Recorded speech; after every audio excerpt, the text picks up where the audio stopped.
I'll call the meeting to order, 6:34 p.m. We'll start off with the obvious first. Before we get started with our regular agenda, we will start off with just a couple words for our colleague here. So this is going to be Scott Buckley's last meeting with us.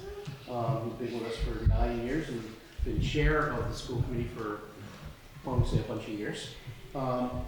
Just a couple words of my own on that. I will say Scott's presence will be felt for a while after he's been gone. Certainly his influence on me and others on this panel is pretty obvious, but to me the things that stand out is, aside from reminding us when to do a roll vote, which was very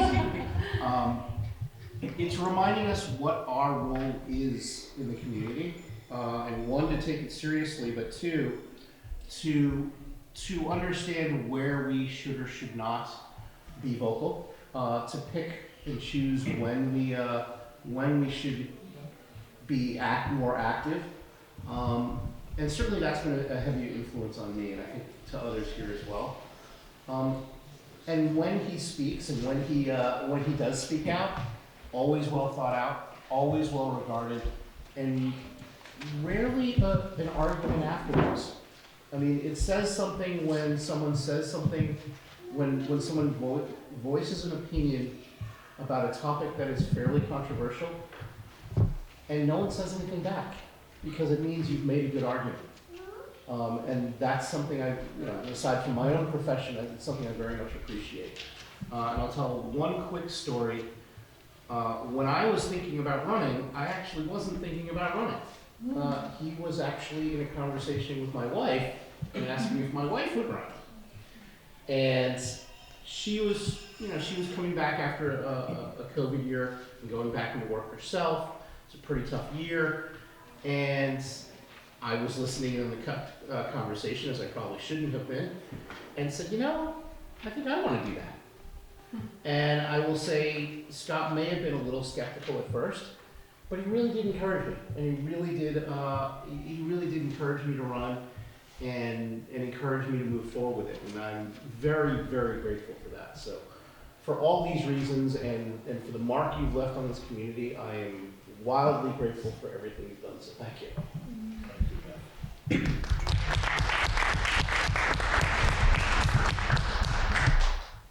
What?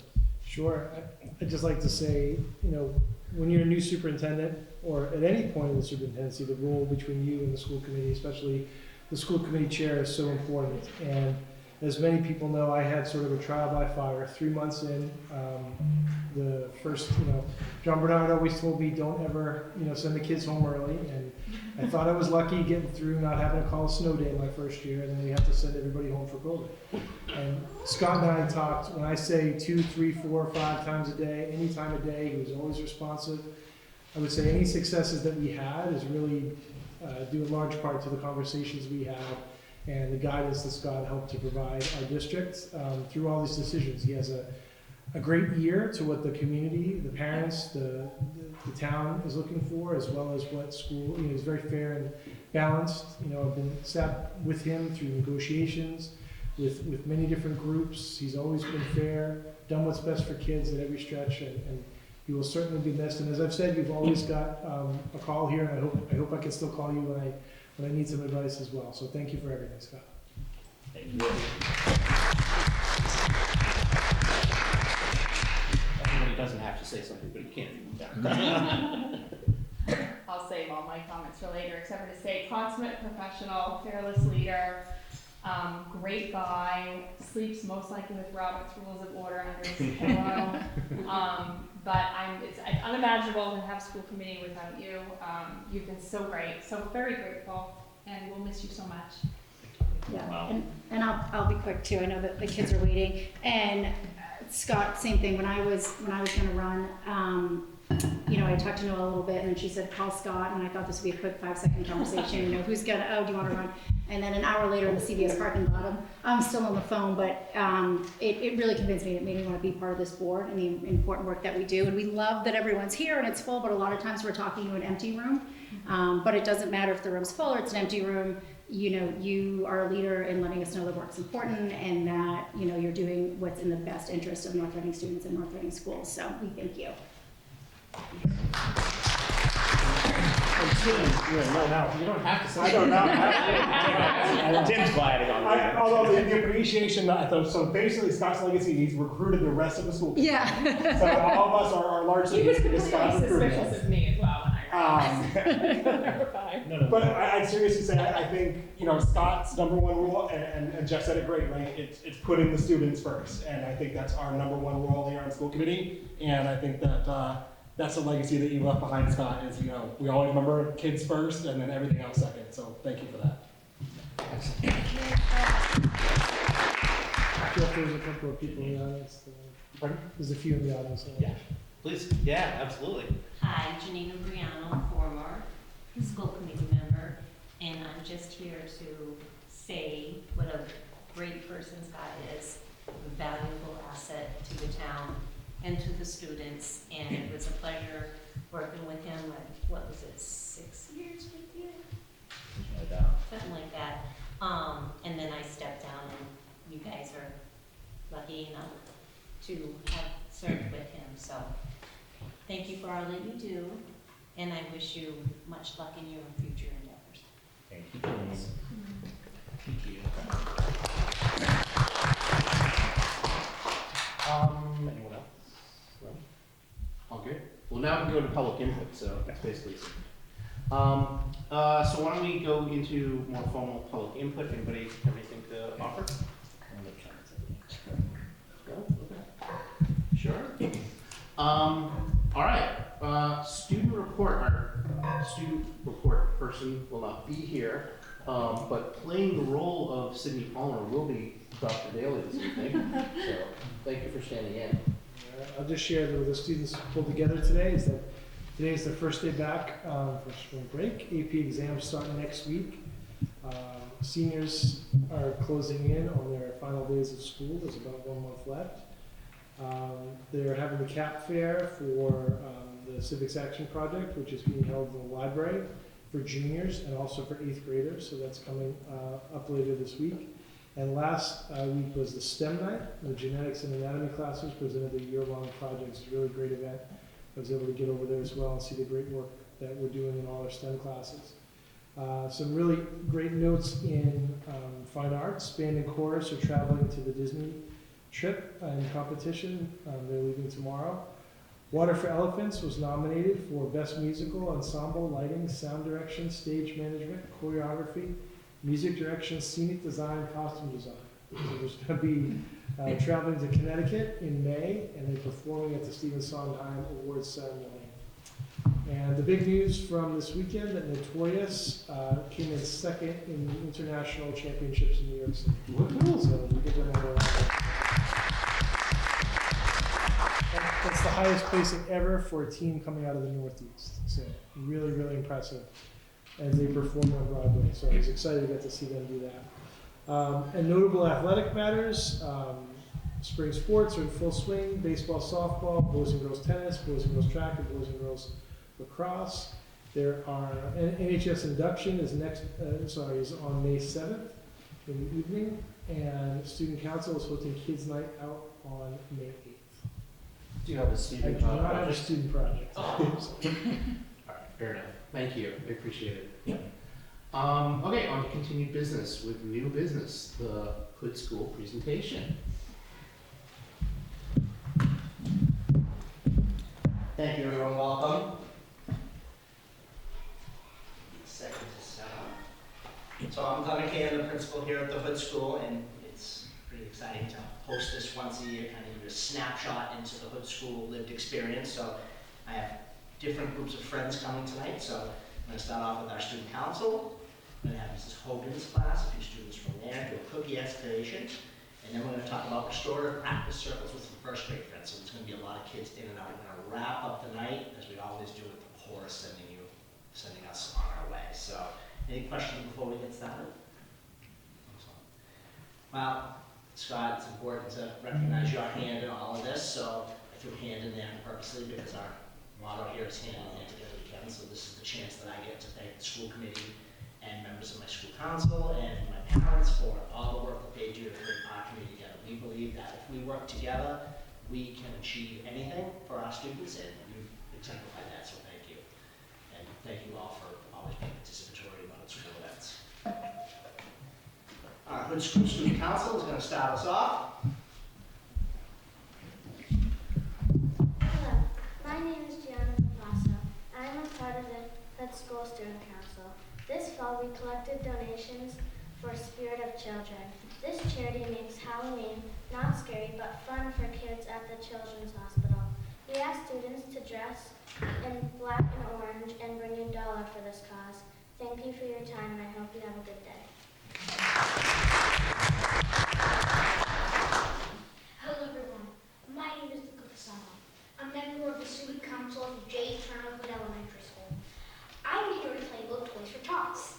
This awesome charity collects new unwrapped toys and gives them to kids in foster care or living in children's homes. The Hood School participates every year and the Student Council helps make it all happen.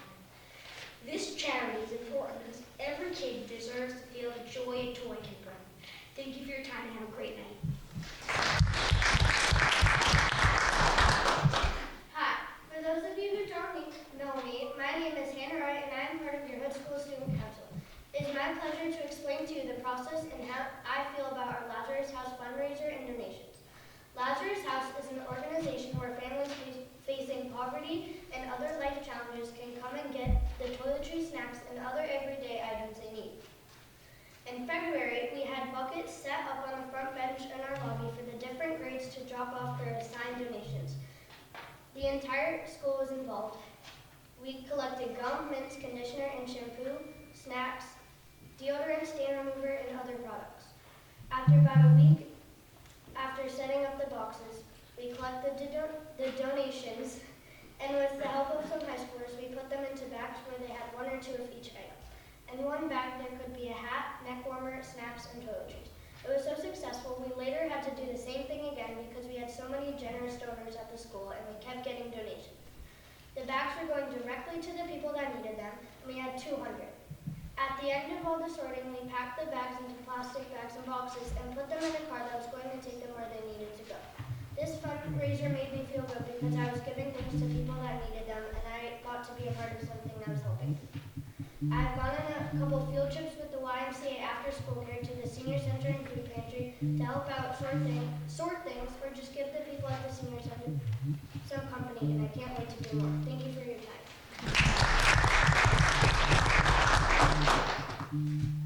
Hi, I'm Bailey Hughes from the Hood School Student Council.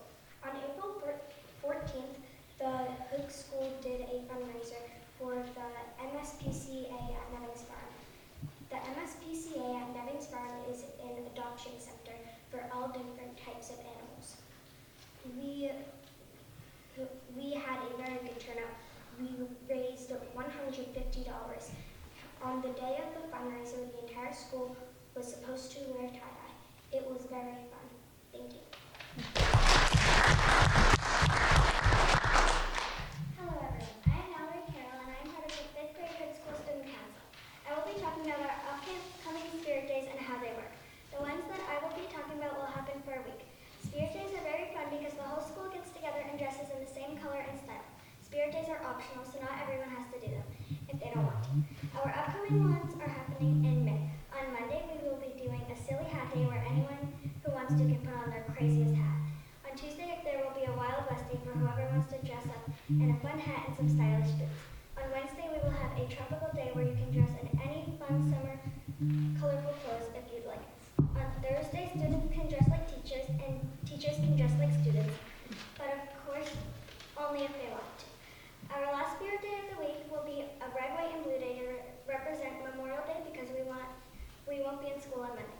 Members of the Student Council usually dress up for Spirit Days unless they forgot or didn't want to. Some past Spirit Days that we've done are Tie-Dye Day and 80s Day. Thank you for listening and have a great rest of your day.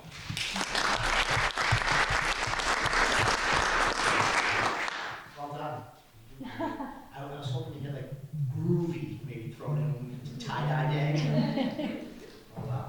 A special thank you to Mrs. Daly and Ms. Muscarello for leading this group, and obviously they're well polished, and it's due to their efforts as well, so thank you both very much. Do you have any questions for the student? Wow. So you did this all in 1 year? Yeah. Wow, that's massively impressive. We have One of those is impressive, but all of them? Thanks so much. Go ahead, Matt. We have more upcoming. Wow. Of course. You guys are busy bees, Oh, yeah. or busy dogs. Well done. Which spirit day are you looking forward to the most? Tropical day. Tropical? Yeah. And then how do you get on student council? How do you get chosen?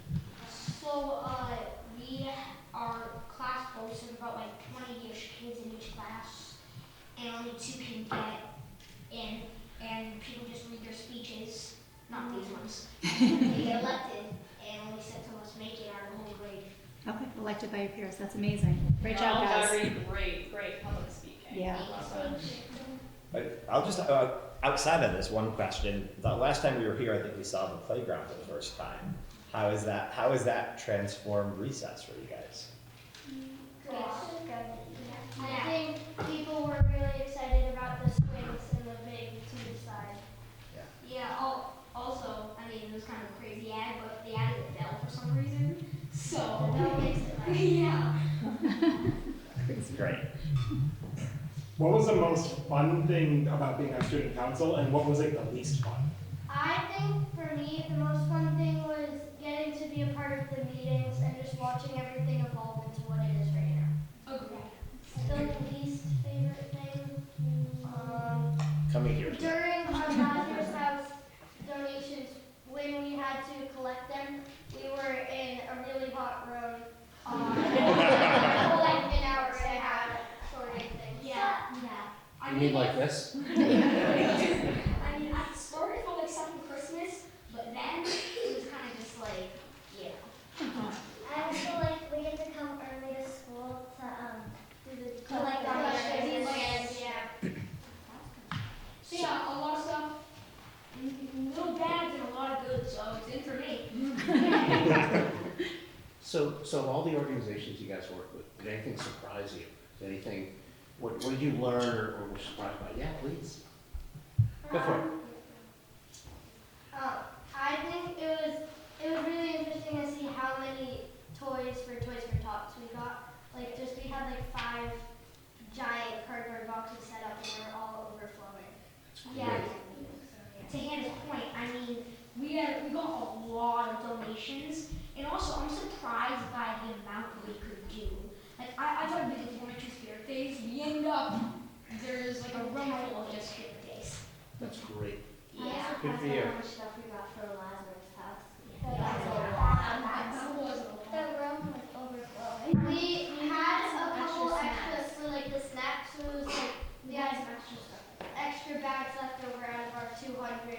So it was just like here's a bag of snacks, here's a bag of hats. Like Yeah. We had to have the high school help us sort. That's how much stuff it was. Well, all the work you guys did, I'm sure, was incredibly appreciated. So thank you for leading it, and thank you for participating. And I hope it's something you carry with you, that when you try and do good things, people will want to help you. So I think it's wonderful. Congratulations to you all. Thank you.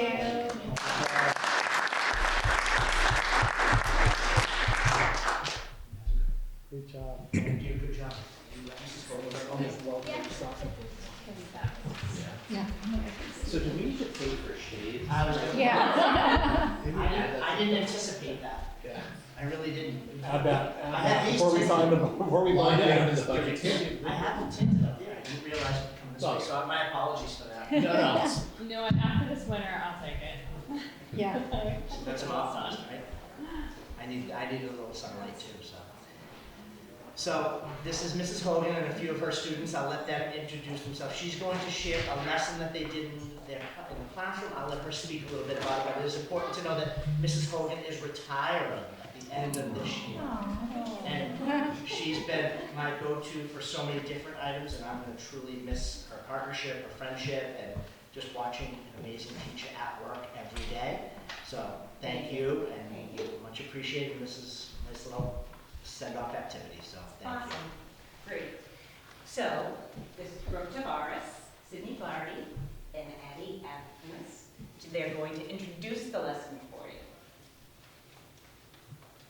Good evening, members of the school committee. We are fourth graders from Miss Hogan's class. This day this year we learned our second social studies unit about ancient civilizations. In this unit, we explored different theories about how the first people came to North America. Scientists and historians studied clues from the past to better understand these early journeys. One theory is that people followed large herds of animals across something called the Bering Land Bridge, that this land connected Asia and North America a very long time ago.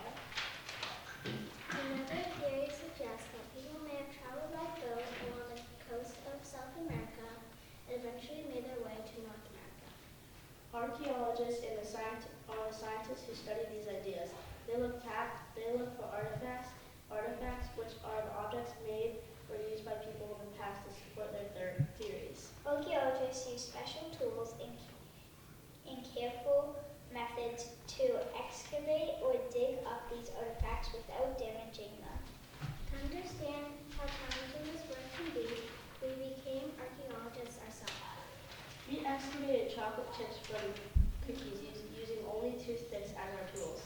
We were not allowed to use our hands, just like the real archaeologists can't just grab artifacts. It was challenging because we had to be careful and patient. But it was also fun and helped us understand how important it is to protect artifacts. Now we're looking to try too. We hope you enjoy excavating these cookies as much as we did. Thank you. Yes.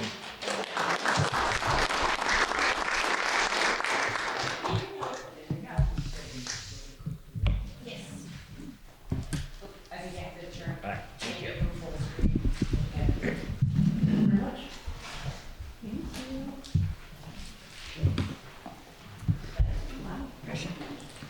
I might lose this competition pretty quickly, so I might need several things.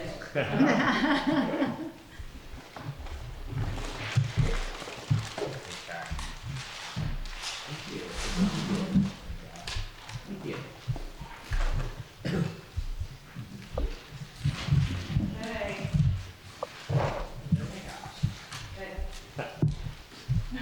Now, it is important not to use your hands. You can only use the toothpicks. Can you use your mouth?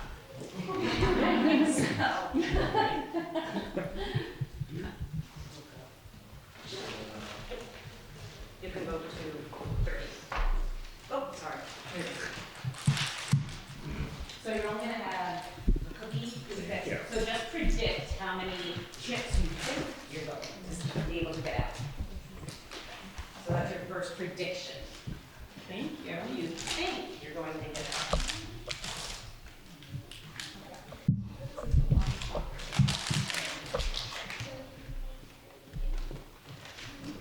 So you're gonna excavate as many as you can, so first, let's see. Okay.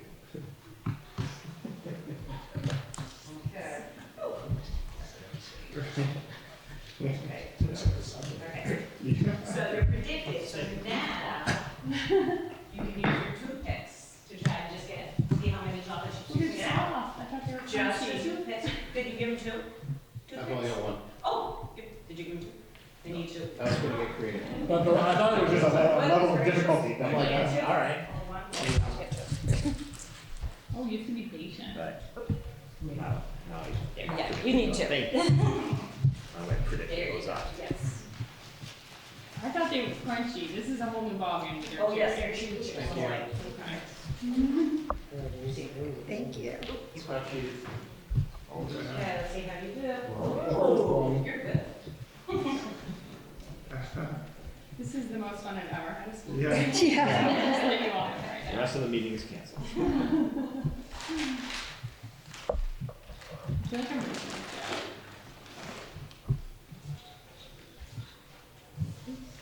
How are you doing, girls?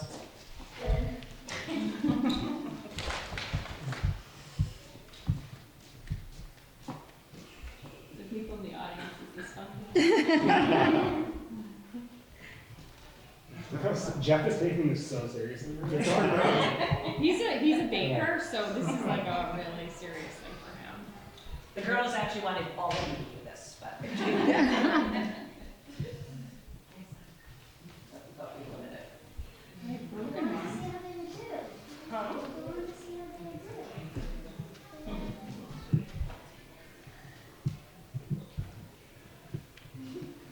Not to give it away, but some of the kids figured out that they could actually put the cookie over too.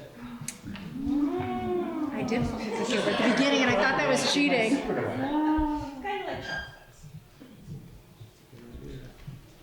Let's see if your prediction was. My prediction is so off. Mine is too. Yeah. I predicted we only had one toothpick, so. Yeah, that's why I didn't flip the cookie, because we only had one toothpick.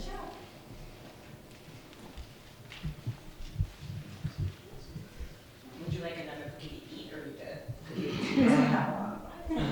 I My kids are like, yes. I'm glad you enjoyed. I definitely. This is such a fun way to learn about archaeology. I know. Do you want to call it and see how many each you have? Let's do it. Not that it's a competition, but. Well, it is. It is. All I right. was predicting 18. I am so wrong. I was predicting. I don't even tell you because I'm going to be embarrassed. I predicted was really inflating my numbers. Uh-oh, how many do you have? I think I said about 12 here, Oh. but, 1, 2, 3, 4, 5, but I predicted 8 to 10, 6, so. 8, 9, I have 15, I predicted 2. I assume this was price right, I didn't want to go over. I had 130, she said. Class. 16. Good. Count it. Thank you very much. Yeah, you're like shaving.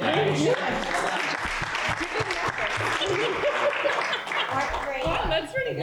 That was a I was perfect in- I thing was to in do. Mystery first Dan for a couple of minutes. I saw you like shaving. and I'm like, Well, that's what they do in the dinosaur That's movies. true. They just really slowly That is true. away. Yeah. Any Thank questions? you. That was so No, cool. so fun. Does anyone want to study archaeology after this?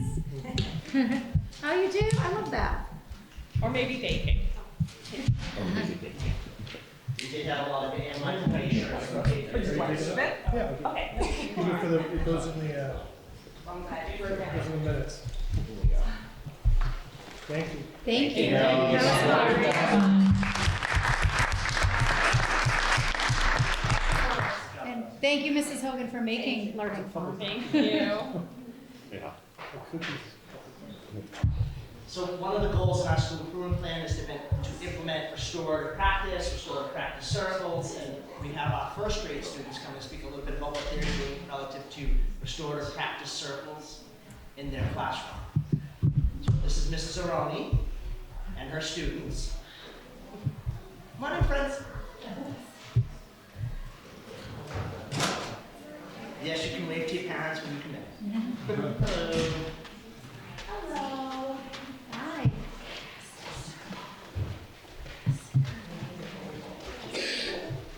I promise we're not scary. Not at all. We actually had no idea what they were doing tonight, so. Okay.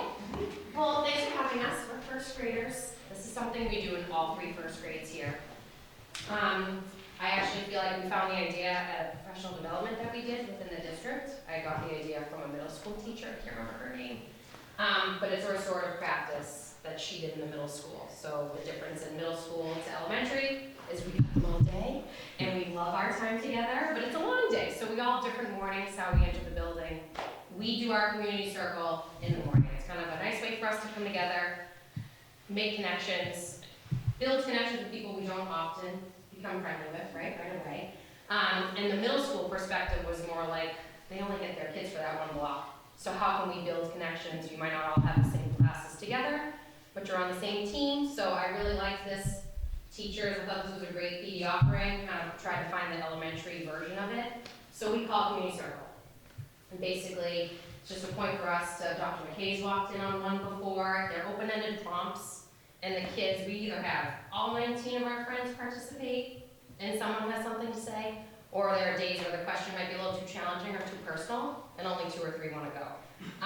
The fun part about it too is that they get ideas from each other. So when one person shares, they're like, oh yeah, that's happened to me. But we have a couple of rules that we have, right? What do we have to sit in? A circle. A circle, but it's really a square, it's a rocky square. Great. And then what do? We have to grab a fidget, and that counts as what? Who wants to tell us? Frankie. It means that if you have like the fidget, you gotta be like everybody else on the one that has. Correct. That's the person speaking. Good for you. And everybody else in the room is doing what? Sitting quietly, paying attention. So you can participate. They don't know the question yet. They never know the prompt until we get to school. And it's a prompt a day, so it changes every single day. Sometimes they're just like a would you rather, or we have to talk about our family, or we have to talk about times you've been brave. I think today was, would you rather have Legos or cartoon characters? I think cartoon characters won. That was the prompt today. Are you ready for today's prompt? Yeah. Okay, Sophia, do you want to pick the fidget? And the adults can participate, we just raise our hand quietly. And we, right over there. Okay, so today's question, see it? A little bit different than our room. What is your favorite activity to do with your family? So just because Sophia grabbed it does not mean she has to go first. So does any of you, have a favorite activity you do with your family? Okay, I don't know mine yet. You might come up with something. Let's hear it, Frankie. You like to play games with your family. Perfect. It's a nice small circle today. Oh, she checked the crowd. Great work. We're gonna stick in this area and then maybe the tables. Aiden, Baseball. do you play baseball outside with your family? That's great. I love it. Anyone else in the circle or at the tables? Soccer. He plays soccer. I drive by. He lives right on Haverhill Street. I can tell there's a lot of activity. You too. Go ahead, Leo. Favorite activity you do with your family? Maybe it's Build stuff. You like to build things with your family. That's special. I like to when on warm days I like to grill with my family outside and roast much. Oh, make s'mores. I love that. 'Tis the season for s'mores. Okay, you got Stella, Cash. Again, any adults can raise their hand. Do you have a favorite activity you do with your family? Oh, so good. We're all The going. hands are going up. And then we'll get it back and bring it to the kids if you want. That was Ooh, good. lucky me. Awesome. With my family, I like to make meals together, so I like to cook together. So sort of like the grilling. That's a great one. Thank you. Anyone near you? I should have asked first. Okay.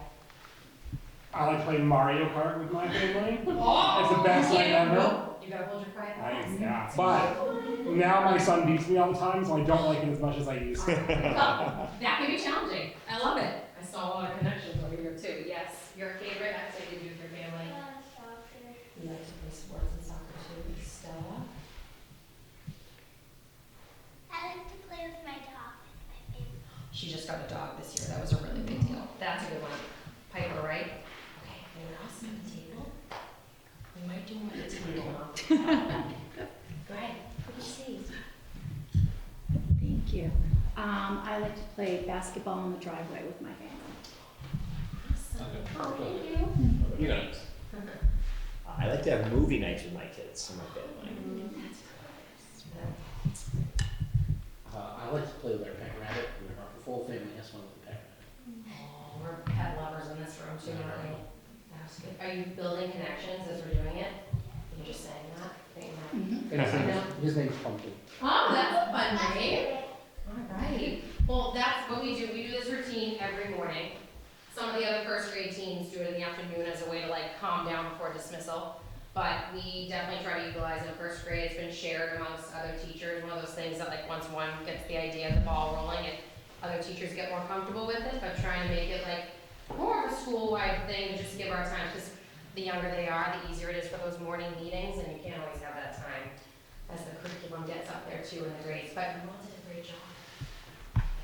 Thank you. Thanks, guys. Do you have any questions? Any questions for the community circle participants? Well, I have a question for you. For me? Yeah. Oh, yes, I should have asked them too. So you all have been doing this all year? All year. So I imagine that not everyone knew each other before. No, so Started? that's, exactly, so all 140 days, but who's counting? We've been doing it. And so, yeah, same thing, they all pick a different position on the circle, and we try to encourage sitting near different people, and then the prompts, I think, just spawn different conversations. And do you all feel like you got to know your classmates a little bit better, maybe somebody that you don't usually talk to learn a little bit about them and see that everyone has something in common. It's great. It definitely causes some, like, I want to revisit that conversation of recess and snacks. So that was a great question. Anything else? How do you think it's impacted the class? A ton. I think like we used to have like morning work, there'd be a paper, like a do now, we kind of just like do attendance and get the day started, and now, for us at least, I feel like it kind of always starts with one person. Once they're comfortable, they share with the team, and since it's been brought to the first grade team, I do think it just allows us to build those connections, and that restorative practice. So what we love is, there were kids at the beginning of the year who were like, let's stay at my seat, and they stay at their seat, and they start to see the connections build, and now they've slowly come over. There were a lot of kids who maybe at the beginning of the year were super quiet, didn't want to be, you know, as outgoing as they might have been comfortable, but as the connections build and the questions get silly, sometimes they're silly. One of them was if you could change the school rules. I didn't think that was a good one for tonight. But I do think it just, and it allows like people. I think after that one. What if you could be principal? A lot of them wanted a pool on the roof, remember that one? But I feel like even the adults that have come in, student teachers that have come in or like done volunteer, they do love it, and I feel like it's something, it's such a routine in our day that even if the teacher's not in or if there's a meeting, it's something they're so like a well-oiled machine that they could do it without me, right? Yeah, that's it. And then it takes a while if you got all 19 kids sometimes, but 6 was nice. 7, beginning one. So yeah, That's wonderful. that's how we circle. Thank you. Congratulations. Thank you very much. Thanks, guys.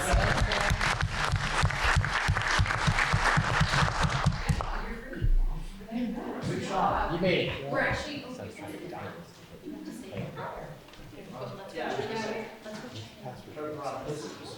Yep, some of you do have said like take it with you, but if you know what seats open. Thank you, Mrs. Aroni. Well done, students. And here comes our school chorus.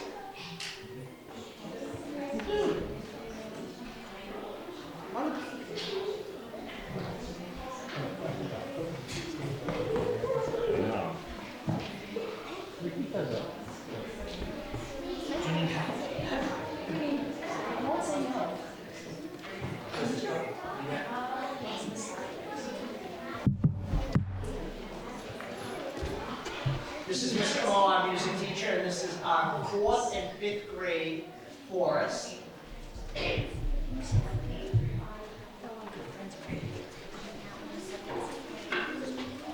sit down.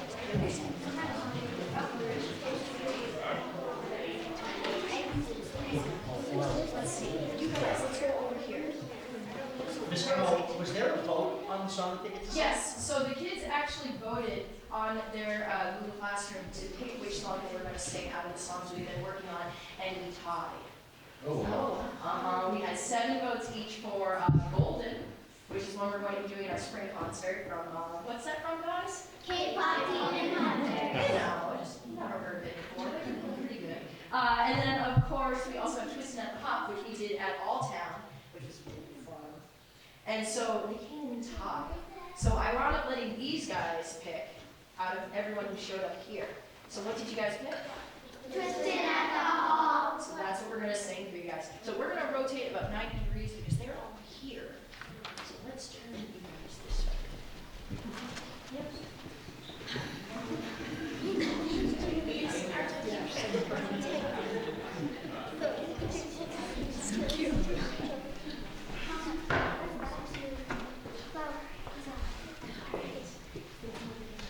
You're gonna join them? Okay, you practice a little, so suppose you're ready. My 4-year-old is making an appearance. Yeah. Just falls north. So begged to come back to mommy school. awesome.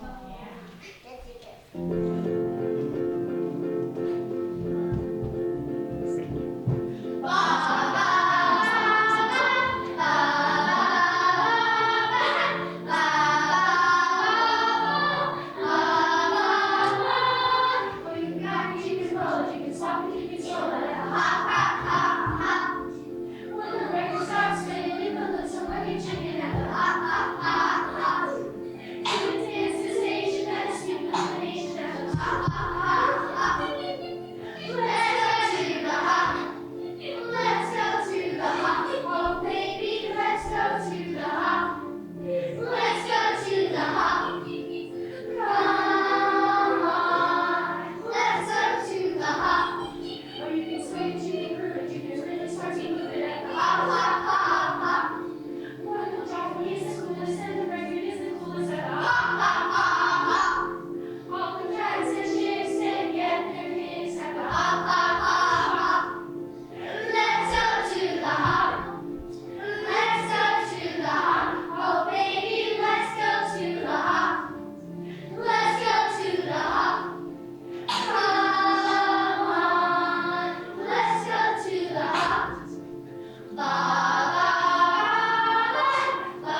meet you.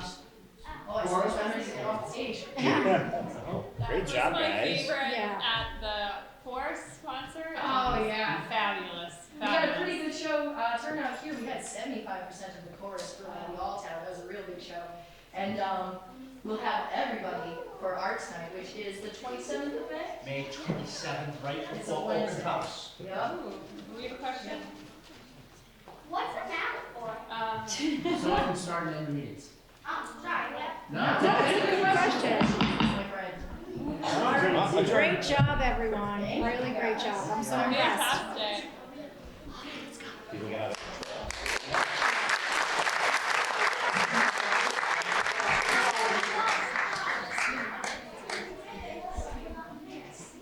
Oh. Like, my dad are at softball. Kimmy had a softball game. I didn't. Wait, you both didn't. I think our team didn't do it. I think every team has different days.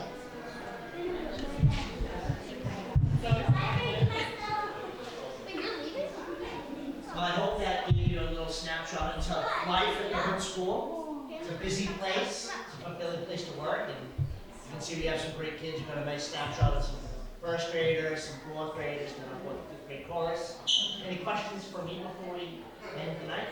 That was wonderful. It's a highlight. Thank you. No, I appreciate you coming. I think it means a lot to us as a school for you to see what we do in action. And it's obviously little snapshots of the day, but you have a nice picture of some of the activities that go on, particularly the excavation activity, something that happens a lot. And those restorative circles are something that we've been working on, so it's really good for me to see. It's one of the joys of my day when I get to go in that classroom and sit and do that. I'm gonna go to a different part of the agenda. Yeah. Yeah, I guess you'll be here later too. So like, but on the hood, like we're looking at replacing the modulars. I'm just curious if you could speak a little bit to like the condition of modulars right now and how you're using them and things like that. We're not using them. But Mr. Clean, will you do me a favor? Will you flip the light switch now that the sun is Down. down? Thank you. Yeah, perfect. So to speak to the modulars, obviously, when I started here, it's debatable, I forget if it's 18 or 19 years ago, but time flies. But I remember one of the things that I did a tour of the building. And David Trotter was the superintendent at the time. We walked through that section of the building, and he said, "Come on, don't worry about these. These have met their life expectancy. We've done a really nice job of maintaining, and that's why they're able to still be used.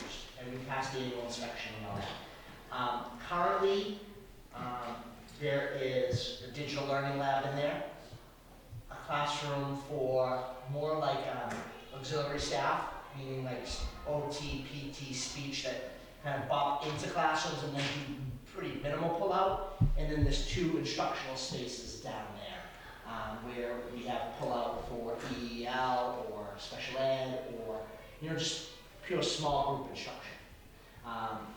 So there's not really a physical classroom in there. We are at a space crunch at the hood school. I mean, we have that one extra classroom that we use as our meta room / meeting rooms. Beyond that, we're at capacity. I would say that probably my bigger concern for the building is always our kindergarten classroom that doesn't have a bathroom. So when I say that, because I think that the modules are an opportunity to like fix a couple of those things. So we have the ongoing like space crunch where there's literally, for MCAS testing, there's not a space to go. And then the bathroom situation for our kindergarten friends. So something in there. The condition is, you can see it, there's some boards that fall off the sides, there's some soft spots on the floor. They're done. For lack of a better understanding of like the engineering behind it, yeah, they pass inspection, they're safe, right? But I do think that there's an opportunity there that sooner or later we're gonna have to move on from it. Now seems to be the time. Did that answer? Yes. Yeah, thank you. Thank you. Yes, please. Say thank you, Dr. Hay, for a great presentation as always, and as our most senior principal now, we do so much for our team and to help us, when we talk about the budget and advocacy for programs at all levels, and also mentoring and leading our new principals, including Ms. Fahey at the little school. So thank you for all that you do. My pleasure. Thank you very much. Thank you. You can leave that up, I'll take it. Thank you, parents, for coming. Thank you, everyone. Okay, so we're gonna table the student civics project presentation on user fees. We're gonna go into the fiscal year 2027 budget vote.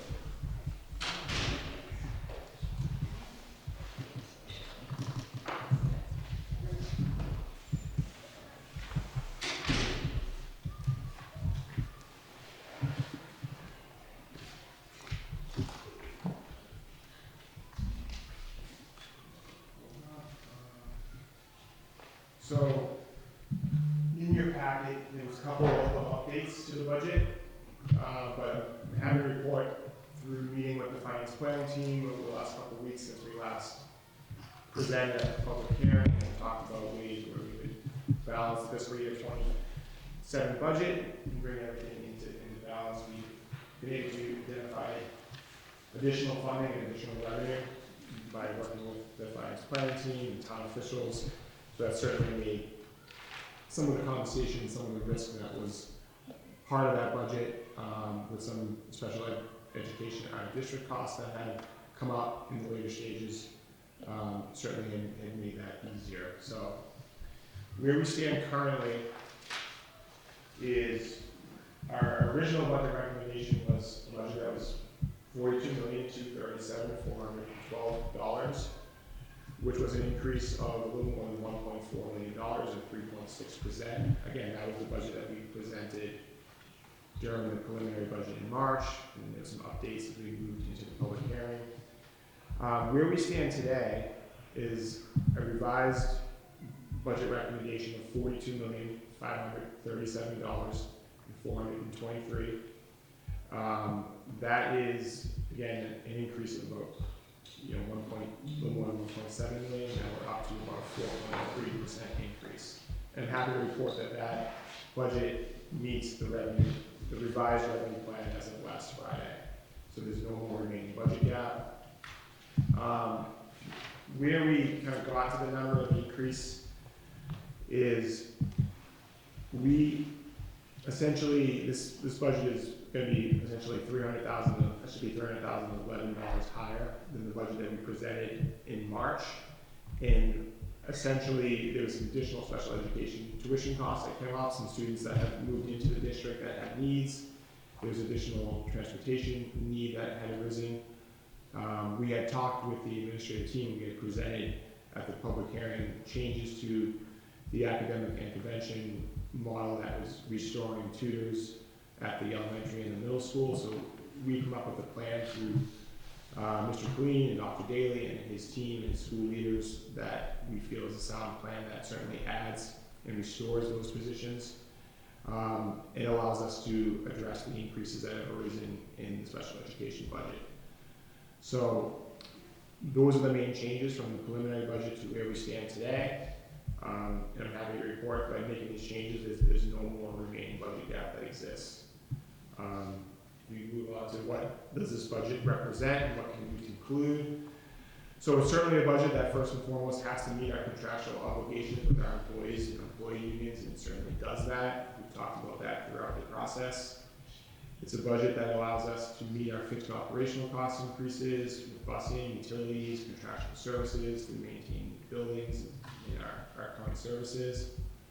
And it's also a budget that adds some staff to, number one, ensure our educationally sound student-teacher ratios, particularly at the elementary level and in most primary grades. Allows us to meet those class guidelines. It does enhance some our health and safety services for all students and staff in the school community. It does by addressing some needs in our NRPS 2030 strategic plan, allows us to address the social, emotional, and mental health needs of all students. That's adding that 0.6 position and to essentially allow a school adjustment counselor to be at every single school.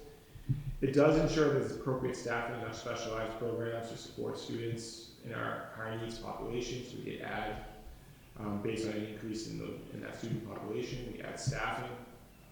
And it does enhance the academic support systems at the elementary and middle school level for students struggling with math, in particular, and that's the academic intervention model.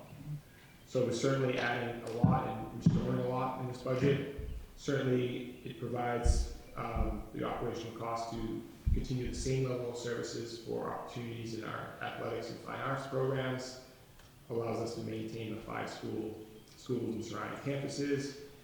It does assume the same level of user fees that will be assessed to families next school year that are being assessed this year, so there's no increase in user fees. But we're also, through working with some grants and working with our representatives at the state level, we're committed to providing some more financial assistance opportunities for those families that are in need.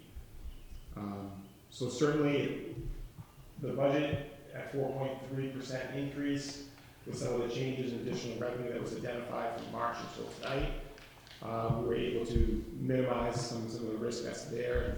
One of the most volatile cost center, which is a special education cost center, by adding those increases. And then not only are we maintaining class sizes, we're restoring some of those positions and programs that were lost over the last 2 fiscal years. We're able to meet a small amount of our strategic plan as well. So there's a lot happening with the budget. We meet our contractual obligations as well. So tonight, we're asking the school committee adopt and vote a final fiscal year 2027 school budget of $42,537,423. And this is an increase of 4.3%. And that's a little more than $1.7 million over fiscal year 2026. Again, a lot of work has gone into this budget over the last several years by a lot of folks involved.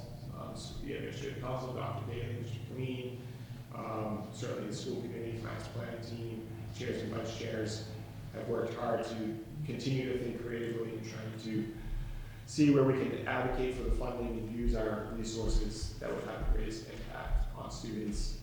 And I'm happy to report that I think this budget accomplishes that. So we ask for your support and your vote, so this budget can be put forward to town meeting in June. That being said, any questions? No questions, just a comment. Thank you so much for all your hard work. I can remember at this time last year voting for the budget with a very heavy heart. And although we're not making cuts, I'm very happy to say that we're restoring some of the positions, but we still have a long way to go in both positions that have been eliminated in the past couple of years and for kindergarten and things like that. But I know we're hopefully trending in the right direction. So thank you for all your hard work. I'm just gonna echo that by saying, it's nice not to be cutting. That was painful, and starting to restore. But obviously there's a lot of, and I applaud your incredible work in getting here because it's an art form. But looking forward to hopefully some more restorations moving forward, of course. Yeah, I'll echo what Jen Noel just said. I also truly appreciate, hearing over the last several weeks, like some of the cohort sizes in some of our classrooms this year, fixing some of those sizes going into next year, I think is a really big deal and prioritized correctly, getting the parents back in our kindergarten classrooms. And then also just the proactive teaching approach, right? Getting the interventionists in early, right? I know that's quote adding positions, but it's preventing costs in the future. I think you guys really picked the areas that we need to focus on right now to make sure that we can keep this budget in control, that we don't see special ed costs rise, and we don't see more out of district placement, that every student has the right support in place. So thank you for working so hard to get there. I know this was a long road to get to a balanced budget, and a lot of work went into it, but I think it's something that we can stand behind, and we're not, we have to increase user fees, and this is I think Jen's point, my first 2 years on school committee, that was 2 awful years of cutting things, and this year it feels like we're able to prioritize where we should be, so thank you for that. So I'll zoom out a little bit and just say, well, first, thank you, Mr. Connolly, for all that you do for so many years. Very much appreciate working with you on these budgets, and we're in such a good position because of you. But zooming out all the way, we're going to have the most out-of-district placements we've ever had, at least since I know that we've been keeping track. And I think that's, again, something we have to realize how challenging that can be and how expensive that can be. I think that we are fortunate that the move-ins happened when they did, so that we can address those issues in the budget we have right now. Had we voted a budget and then a month later that happened, it would be a $300,000 hit on the budget.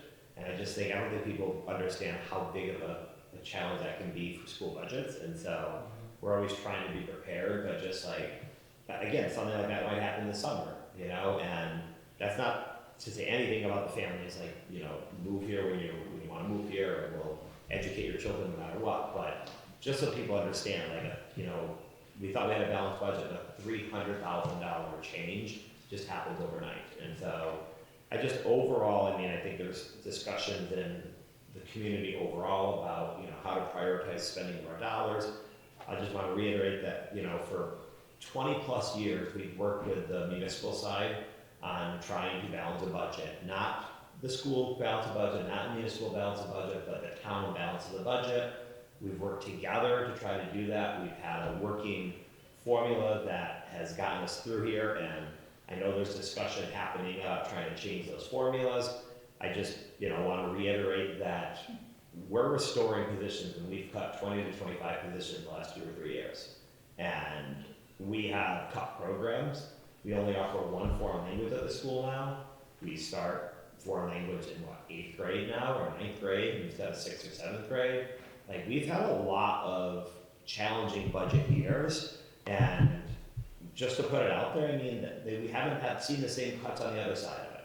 And so when people are trying to argue that we should get less for the schools and more for other things to add on that side, we're restoring a portion of what we've cut in the past. And so just to be super clear on that one, like, you know, we can't continue to add positions with the current budgetary model that we have. So it's, you know, again, it's my problem as a parent, it's my problem as a member of the community, it's not my problem as a school committee member after tonight, but it is a big problem. And, you know, I hope the school committee members continue to, you know, care about this and understand that some of the battles we're facing are not in this room, it's at the other side of town and, you know, the other meetings that are happening. And so, yeah, I mean, I think we've done a great job this year. I applaud, you know, Michael, but also, you know, Tim and Jeff being on the finance planning team. I know how much work goes into that, and like, I'm thrilled to support the budget this year, but it's, I don't know, I don't want to take away from kind of like the doom and gloom that's behind the scenes, and, you know, and yeah, but I appreciate all the hard work that went into it, and hope that this is a beginning of a trend, but we'll see. Absolutely. I'll just add a couple of things that's more to reiterate some of what's already been said.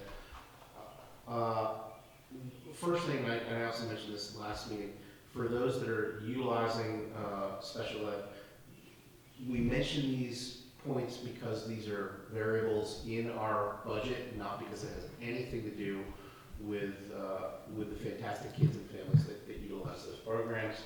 This is purely a budget discussion. That's why we talk about it.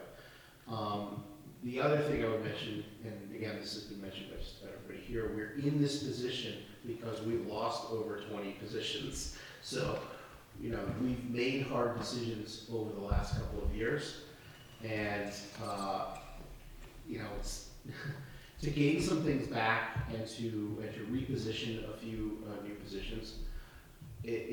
We're fortunate, but it's not going to stay that way. And again, I don't want to put a wet blanket on things, but you know, we're going to be talking more in the next bunch of months about what to do next. This isn't over. It's a wonderful thing to be able to pass this budget, and we will pass it. But we definitely foresee, you know, it doesn't take a magic 8-ball to figure out what's going to happen next in the budget years, next year and the year after that. And we're going to have to either make some really tough decisions about what to cut, and or tough decisions about how do we fund it as a community, specifically about talking about an override. So again, this is great, and I appreciate all of this, but the battle continues. So yes, please. Mr. Chair, through you. So again, thank you to Michael Connolly for really getting this process started with our team way back in the fall, and to the town and for everyone that we work with to follow the process and get to a fair budget here. As we've talked about, the administrative team, principals, directors come together They get feedback from all the stakeholders in their buildings. Thank you for trusting us, for advocating for these positions. These are the positions that our team has prioritized. We know the importance of these interventionists, of our school adjustment counselors, of having the leadership in place that's going to be able to guide us through these next few years. This is the work that needs to be done in our district that we feel is the most important. Thank you for trusting us and for supporting these small restorations to what's been cut to move us forward. So thank you. Excellent. Anything else? All good. Okay, why don't we move to the budget motion?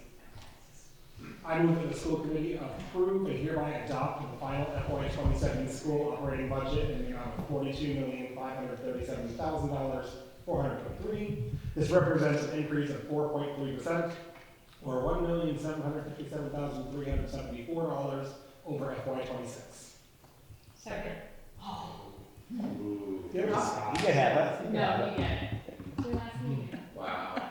This really is a community. Family. We have a motion, we have a second, any discussion? Hearing none, all those in favor say aye. Aye. Opposed? Approved 5-0. We have a budget. Thank you very much. Just point out that both Michael and Tim read the number wrong.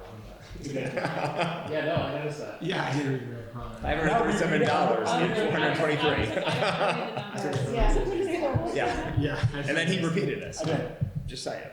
All right, onto That's how much the, I listened to. I know. onto the elementary literacy adoption. Mr. Colleen.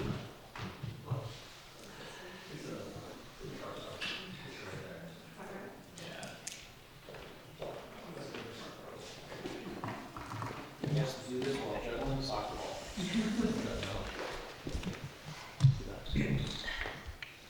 Some of the future soccer players are standing up here pretty soon. I know. Yeah. So I'm already scouting. Thank you for your time tonight. I hope you had a chance to take a look at the submission as part of the packet. Before I get started with the details, I want to, one, this has been a pretty comprehensive process. I'll go through the history.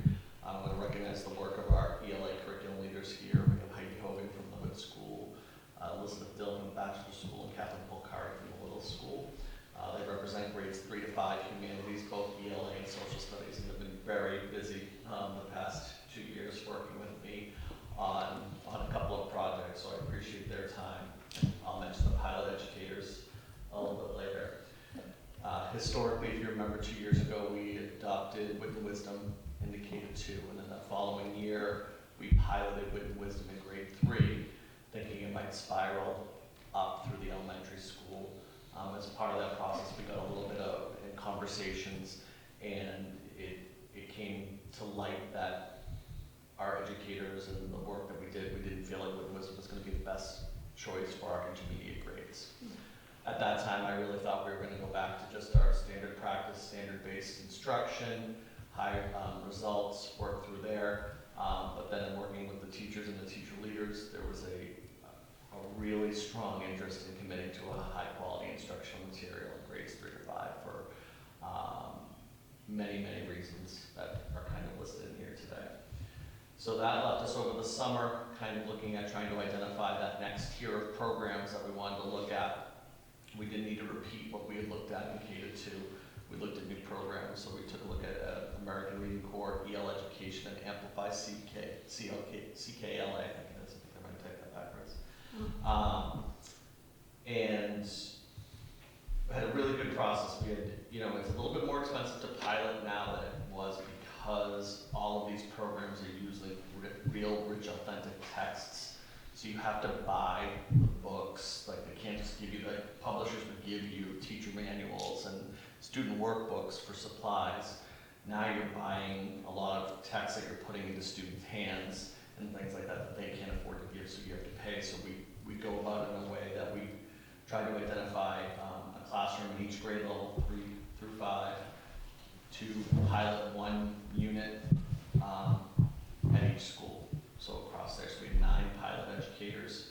We did a tremendous amount of work from participating in additional professional development, going on site visits, facilitating presentations to the rest of their faculty on half days, to keep them informed of the pilot and what we've learned as far as going forward through there.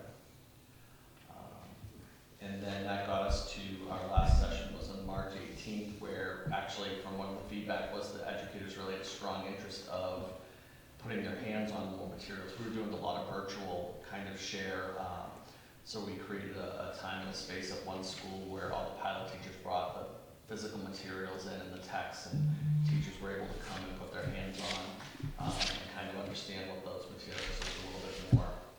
And then we took one set of final data back from them, and EL Education was decided to be the best program to meet our district's needs at this time. And then just looking at our timeline now, we're presenting our first reading here with hopefully a second reading in May.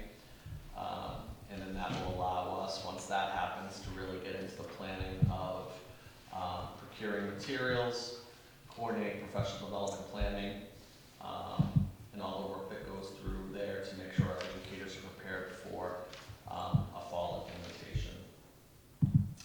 With EL Education, that PowerPoint kind of gives you the structure of what it is. The science of reading instructions in grade 3 of 5 is the same to the Wit and Wisdom. There's a lot more time spent with content, and we're building content knowledge for students to be able to go through, building off the vocabulary. Things that we liked about EL was there was a lot of opportunities for written response, a lot of materials to help teachers with that as far as rubrics and prompts. And I think one of the driving reasons of the consistent curriculum in all 3 schools is really that our students do very well with what we're doing right now. And that's one of those hard things when we look at it when we want to make changes. But we're really hoping that it will help us meet the needs of all students a little bit better. Culturally diverse text, students with disabilities, multi-language learners. We think that this comprehensive part of that program will really help us get through there. And then the writing's embedded. Just make sure we have there. The working with the students, the connection to standards, both in social studies and science. One of the things that the grade levels liked with EL Education is we actually got to pick units for 2 and 3, either a science or kind of a social studies strand that allowed us to go through, so we were able to kind of pick at what we were doing and make connections to other standards that we needed to. The work with SEL topics covered within, talking about student communication and discourse when we're talking about text, is pretty important to our educators as well. One of the challenges is that it's the time on learning. As we talk about everything, literacy in grades 3 to 5 should be 120 minutes is what the research is telling you as far as a literacy block going through there. In our district, I will tell you that most of the schools have different schedules. So sometimes you'll see 60-minute blocks, and then they fill in around the rest of the day and make other connections to their curriculum. Sometimes we're doing the literacy standards in social studies or science, whatever that works to get as much in. So before we made a commitment to the program and working with the administrators and their generosity and looking at supporting their teachers to be able to go everywhere and take a look and talk to other teachers, we're going to really focus on a hard 90-minute block of literacy instruction in our schedules. It will give flexibility what that looks like. It can be, we can stay in our 60-minute blocks that we have and then just figure out where the other 30 minutes go. And then our hope is that as we start to get more familiar with the curriculum and embed that in, we'll be able to identify what we need in that 90 minutes, or start to understand what we need to do for the other 30 minutes to get it into our schedules and what might need to give. I think that's the 100-mile-an-hour brass tacks on that. I asked the curriculum leaders to come just for any other content questions or where you might want to better understand about the curriculum and the work that they did. Let me know if you have any questions.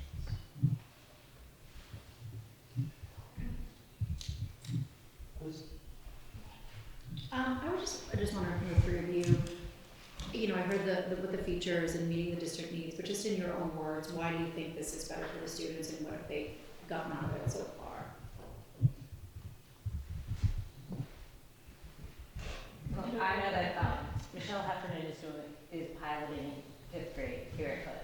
And she really enjoyed that they focused on one text and really dug deep into it, and it embedded writing. And I think the other good thing about Elle is that it's not left up to it has a script. Yeah. So if a child goes from 4th grade at Batch, and then goes to 4th grade at Hood, it'll be the same exact program, which it doesn't always happen that way right now. Yeah, it's, that consistency is a huge piece. That's what I think we took away from our colleagues, is what they really crave is that consistency in planning. And right now, because we have teacher-created standards-based materials, classrooms have a little more leeway in what they're doing, which can be a pro for teachers in some ways, but it does make it difficult to have that vertically aligned consistency grade to grade. So it'll also be nice that we have the same language, the same daily practices. EL, a lot of, what Sean said, there's a lot of discussion-based work in each lesson, and there are, I think, 5 or 6 discussion protocols that the students would see every year, so that they are getting practice in how they respond to each other and how they learn from each other, and just that consistency from classroom to classroom, school to school, I think would be a huge benefit for our students. And it does dovetail with the science and social studies, because that dovetails with the science of the Socratic dialogue, where the kids talk about what they're learning and share. And just to add on, I was able to observe this in Wakefield, and I got to see a grade 3 and grade 4, and I was just really impressed with the level of engagement. And each classroom was doing something completely different. 3rd grade, they were focused on text features, and the kids went from the rug to the desk, high engagement all around. I went to a 4th grade classroom where they were focused on writing, just like a quick grammar lesson. They all knew exactly what to do, went back to their desks, and everyone was working in small groups. I like to observe the language, like they were talking about within each other. And I was also able to observe Michelle in 5th grade. And same thing, just every class was doing something different, but every child was very engaged and knew exactly what to expect of them, and you could see common language carry on from all 3 grades, so it was really impressive to see that. I'll also say, my son in the district where I live, his elementary school used EL, and he's now in 7th grade, and I asked him, while we were going through this, like what he remembered as a student, what he enjoyed about it, because I would remember things coming home, and I was very impressed as a teacher with the level of writing that they were expected to do for all of the grades from 1st grade on, although we're not doing it for K through 2, but even as a 7th grader, he could recall like units that he really liked going back to 3rd grade and 4th grade. So I think that also speaks to the level of engagement kids will have in it, because for a 7th grader to remember what they did in 4th grade, September and October, speaks a lot to the program and his teacher, I will say. Did a very good job, but Little shout out. And I want to recognize we had 2 programs that clearly rose to the top that we were looking at and making decisions between the 2.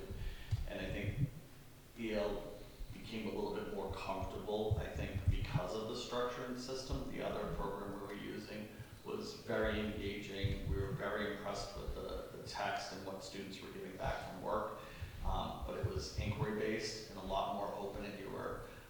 It might have been more challenging for newer teachers or teachers that weren't as confident with the curriculum or the content as what that was. So it was a hard trade-off. In that block that we talked about, one of the things that fit was they approach it as a 60-minute literacy lesson, and then they have something called a 60-minute all block. And the all block is something that we didn't spend a ton of time in with our pilot, but it's really where a lot of the differentiation comes into play. So this is really where we had to commit to that extra 30 minutes to make it worthwhile, is to really be able to explore on what we can get on a return on investment in that, because we're really trying to impact our students that are not meeting expectations right now to improve that number by the time they leave from middle school. And then everybody in 5th grade saying the same thing will feed into the 6th grade middle school a lot better for them too. Great, good to know. Thank you.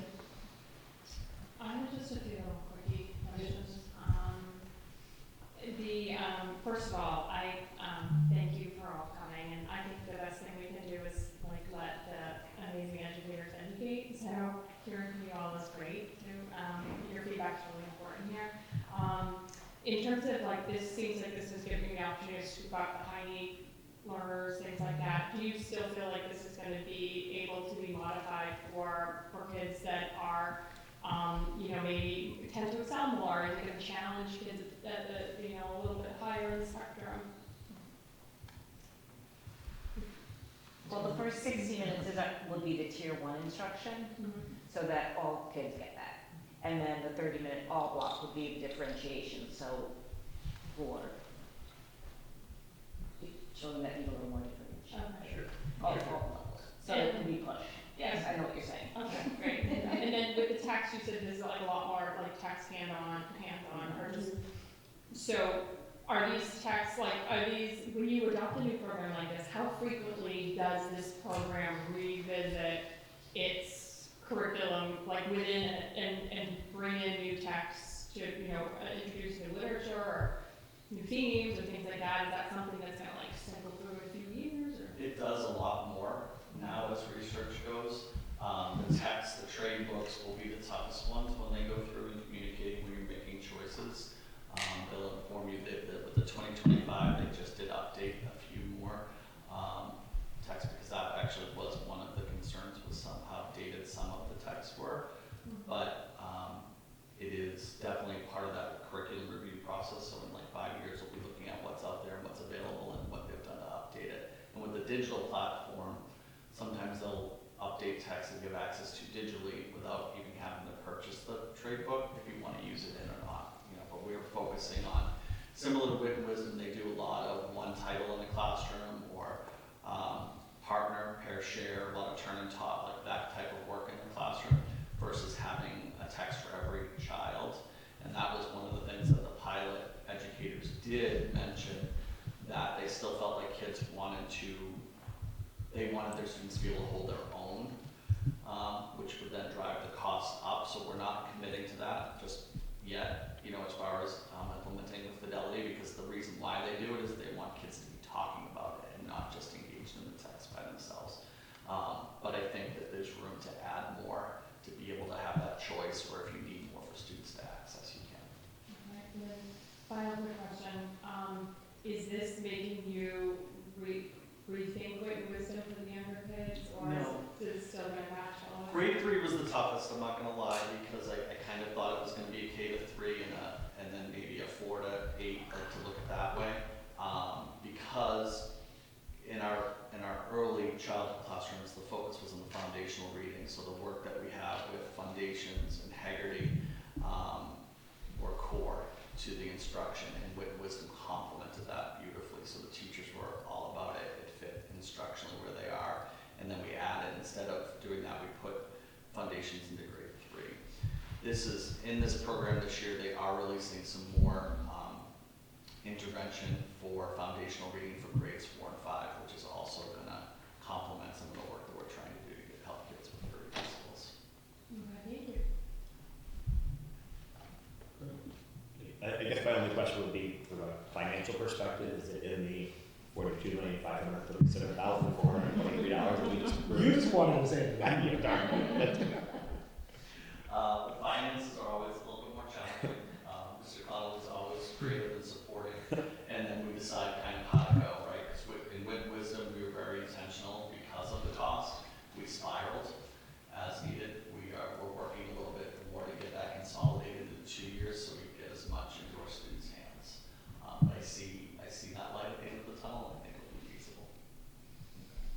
Thank you. What about as we do a professional development, or how will that fit in to roll this out? So once we approve, we'll try to establish something with the publisher before the end of the school year, including getting the teacher materials and the digital licenses in, so they have access to the materials with an overview before they leave for the summer. It's been our practice to offer opportunities for teachers to work over the summer to do some of this work for PDPs and sometimes for minimal compensation that goes along with that, to get ready. And then we'll have a full day PD on September 2nd. Then there's coaching days that they come in, and then we work with our leaders and some other identified teachers to really build their capacity to be able to do more. With the humanities coordinator,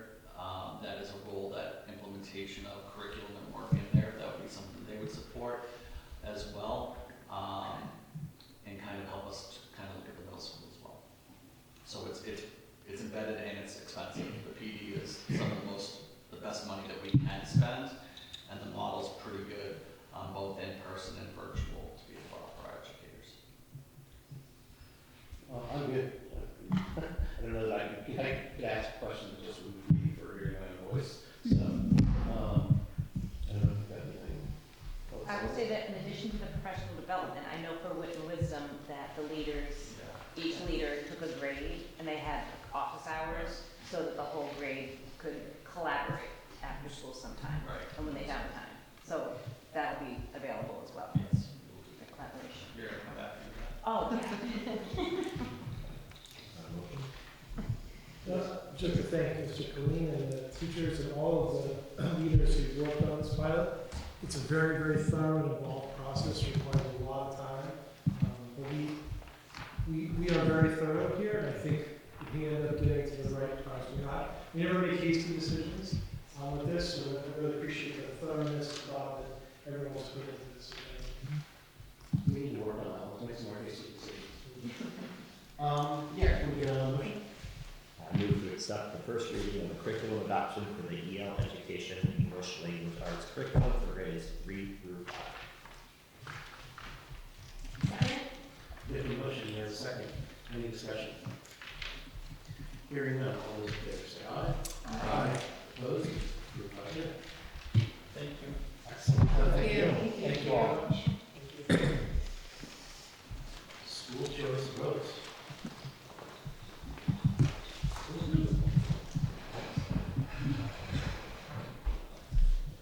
Record, I choose to go back to school. So this is an annual vote requirement. We've historically, as you know, voted not to take part in the school choice program. Mr. Conley, is it a public hearing we have to open it? Yes. Yes. I think we should do, let's just do that. We're trying to, we've done that in the past. They use the word hearing and vote in music. So Okay. I think that's not a bad idea. Quick, do we need a motion to open it? Yeah. We got a motion to open the hearing. I move to open the school choice vote here. Oh, second, sorry. We have a motion, do we have a second, any discussion? We have to do a roll, I believe. Aye. Aye. Aye. Aye. 5 ayes, I believe that's unanimous, thank you. Open. Great. So there was we've essentially, voted not to take part in the school choice program. And that would be the recommendation again this evening. Again, as we look at the budget and the fiscal constraints that we've been under, particularly over the last couple of fiscal years, as well as sort of the lack of available space and many of the class sizes, particularly in the elementary levels, are at capacity in many of the schools. We would not certainly recommend this as any additional revenue that it may bring in would just have to add staff and not really enhance programs, but it would be adding staff to try to remain at our class size guidelines, which would be a challenge. Typically, the school choice revenue sort of infuses the school department with additional revenue in the first year, maybe 2, and then it just becomes part of an annual offset to support those additional costs, like our other offsets that are part of the budget. If there are future projects and families that migrate into North Reading, it's just going to create access enrollment and space issues, as you heard from Dr. McKay tonight. The school is certainly struggling for space as it is. Not many of the neighboring school systems that have also been experiencing fiscal problems as of late. Not many take part in the school choice program, so this would just continue to hurt revenue flowing through many of the surrounding community Chapter 70 revenue as well. So currently, North Reading Public Schools has 4 school choice students, 3 which are attending the Tech Connections Academy virtual school, and there's 1 student attending the Reading Public Schools, which recently became school choice. So I think our goal this evening would be to continue not to participate in this program. Questions? So, just so I understand monetarily, so we have a student in Reading. Does our per pupil Chapter 70 fund go to Reading in that scenario? Yes. For that one student? Correct. Okay. And then is it the chapter 70 funding of the local town? Rather than the chapter 70 allocation? It's right? $5,000 per pupil, so it's not the pure pupil of that. It's not, right? Correct. Any other questions? Sure. All right, so I guess we're looking for a vote to continue our non-participation. Yes. Yeah. It's written down. It's written, yeah, it should be. I move to not participate in the school choice because the program as it is presently constructed ensures that the needs of some children in the Commonwealth cannot be met. Second. We have a motion, we have a second. Any discussion? Hearing none, all those in favor say aye. Opposed? Approved 5-0. We now need to formally close the hearing. So can I get a motion to close the school choice hearing? So moved. Second. We have a motion, we have a second. Any discussion? Hearing none. Why don't we roll? Aye. Aye. Aye. Aye. We have 5-0 approved. Excellent. Okay, on to the local survey. So I'll just share with you, this has been an annual discussion of the school committee, just to decide whether or not the school will discuss and vote student participation in the DESE local survey. This, as we've shared in the past, this data gives us very important information about school culture and climate, how students feel safe and supported. It's optional for students at the end of their MCAS assessment. If a student does not want to participate, there are ways to not participate in that survey, but we, by allowing it, we do get a lot of very valuable data that helps us really with our social emotional learning and understanding the students' sense of belonging in the schools. Excellent.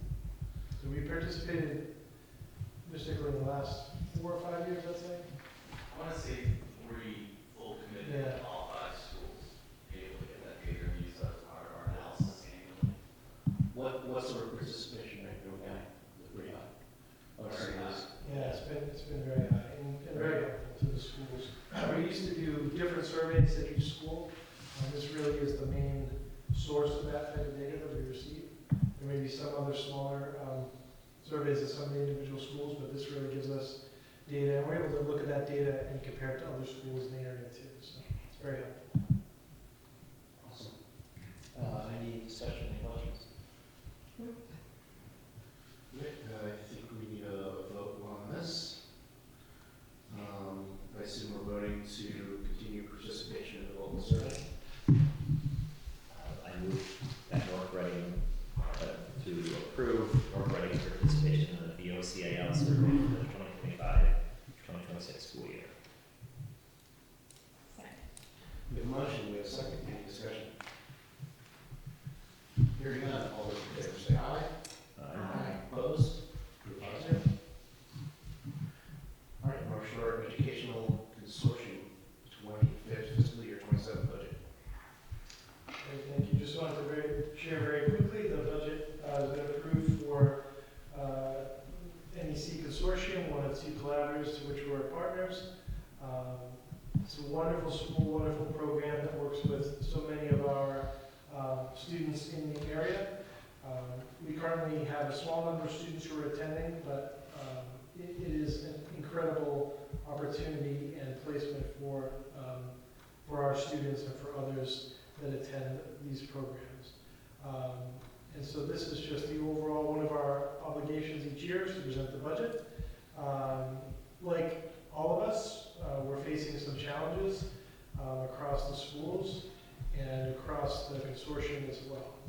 And so they are raising and changing some of their tuitions, but these tuition prices save us greatly over what you would pay if you were looking at a private school placement that is similar in nature. So there's some great information in here just showing what the costs are and then also what the cost avoidance is by being a member of the consortium. So for the small number of students a year, we actually save probably about $400,000, I believe, just for the few students that are here, is if they were to private school. So it is challenging because, you know, they are facing some tuition increases across the board, just like we are seeing with all of our budgets going up. But this is part of our obligation to inform the committee of these tuition increases. And I will answer questions if you have them.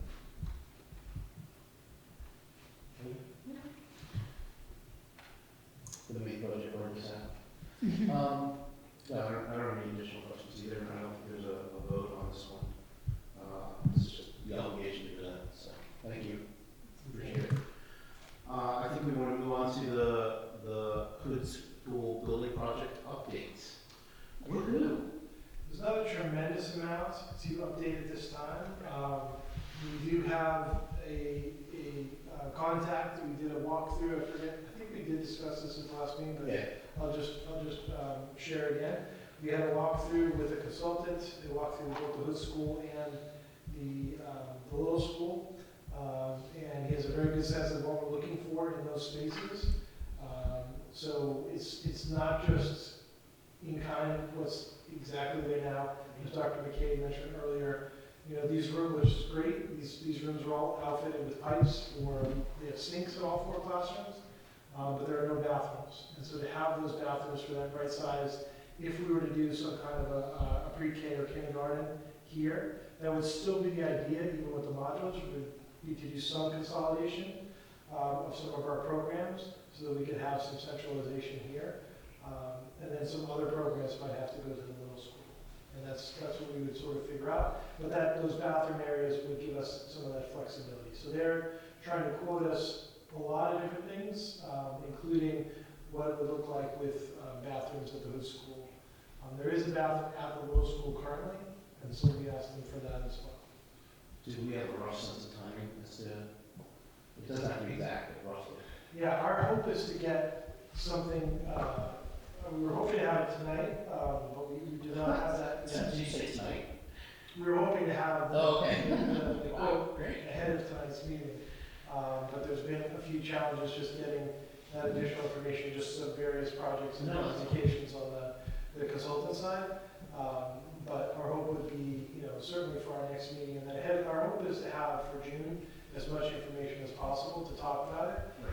If we are going to go in that direction of suggesting the modulars, we'd really like to bring that number forward at October town meeting, so to give an update at the June meeting. So ahead of that, we're hoping to have some good updates at our next 2 school committee meetings. So this is sort of a standing agenda item, but we don't have any additional details other than just that. No, that's great. Yeah, we've all talked about that as well, that we're going to have to do a formal update at town meeting. And to Scott's point from the last 1 or 2 meetings, you know, time is not working in our favor on this side. So yeah, as much as we know, I'd still rather do it right than do it fast, but time is definitely a factor. Excellent. Any questions? Thank you for the update. The nurturing custodians contract. Awesome. Yes. So we have concluded the negotiations with the North custodians. Have reported a very collaborative thorough process, and they have recently voted to ratify the terms of the new contract, which would be a new 3-year term from July 1, 2026 to June 30, 2029. Cost of living adjustments in that term, 4% year 1, 3% year 2, 4% year 3, consistent with some other recently negotiated contracts. There was a lot of cleanup language and little things that over time we kind of stayed in the contract that needed some clarification and some updates, and we did that throughout.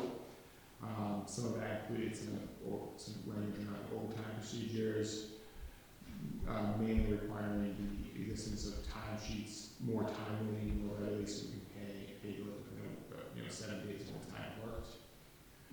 So those updates and that cleanup occurred throughout the negotiation. We added some language just to kind of memorialize past practice and current procedures around when head custodians or the grounds lead are out for extended period of time, how we go about ensuring temporary coverage and compensation for folks doing that work while someone may be on leave. We did update the vacation schedule for employees hired after July 1, 2014 to be more consistent with the current trends of vacation. So that was an update. And we did make updates to the sick leave benefit donations, by that language, as well. More clarification, nothing major monetarily. It's just actually it's monetarily more in our favor to ensure that the district would be sort of double paying for any days that may be part of the sick leave buyback and going into the sick leave bank. So we were able to add that and get clarification on that. Overall, I think it was a very, very good process. Certainly appreciate the assistance of Human Resources Administrator Laurel Sorez throughout the process, did a lot of benchmarking and the comparables data from other districts. Was certainly a big part of that process, and certainly my colleague here to my left, Mr. Scott Buckley, he was exceptionally helpful in that process, and came in was really helpful moving the conversation along with the custodians and getting us to agree at the table. It was really only a couple of meetings, so it was a great process. And certainly going to miss working with Scott on negotiations. Done quite a few bargaining negotiations with Mr. Buckley, whether it be teachers, paraprofessionals, food service custodians, and he's always the ultimate professional and is very fair, very honest, very understanding to their needs, the district needs, very fiscally aware of where the district is at as well, and makes every decision very soundly based on data and feedback. And I always really appreciate working with him on those contracts, as I in every other area as well. But I think particularly he was extremely helpful moving this conversation along this year, and many times now. Certainly it's working. I appreciate all his help. Very much, Michael. Now I'll just add, I mean, again, all the thanks to Michael and Morgan for doing all the hard work here. I mean, I basically just said, if you don't get it to be, I'm not going to be able to sleep next time. So they said, let's stay and go back and forth a little bit. But I'll just say, I mean, I've been fortunate enough to do a lot of negotiations, and I'll just say to the other committee members, what I always think is helpful is, number one, you know, if we're happy with them, just start and make sure that we say that, because I think sometimes just getting into negotiation and don't like express their gratitude for the group. So we have a lot of really good people that work here, and so I think they understand the challenges we're in, and so just call out in the very beginning like how much we appreciate them, that we're trying to find a fair balance here, see the broader picture, and you know, and just listen. Like in this one in particular, like I think we were focused on the monetary part of it. They had some other focuses in this, and just hearing that, and then even going back to them and saying like, this is what I'm hearing from you. Is this your main priority versus some of the other things? And I think that's really where we were very quickly come to agree on that. And so, you know, like I think we came in with our plan, our strategy, and everything, but like hearing what their main concerns were wasn't really what we were thinking about, but we were able to pivot very quickly with that. So, I don't know, but it's been an honor to work with you on these two. Like, it's just you made all of our jobs so much easier than they could be. So. Thank you guys, and thank you to the custodians. Like they were great to work with. They really are. They're great. Excellent. Yeah. I'm glad we were to have it off. We were to have it off. That's great. Discussion. All right. Why don't we get this thing ratified? Can we get a vote to approve? I move to approve the North Reading custodians contract for the years 2026 through 2029. Second. There's a motion. Do we have a second? Any discussion? Hearing none, all those approved say aye. Aye. Opposed? 3-0. Excellent. One of the routine matters. Minutes budget workshop from April 13th. Okay, move to approve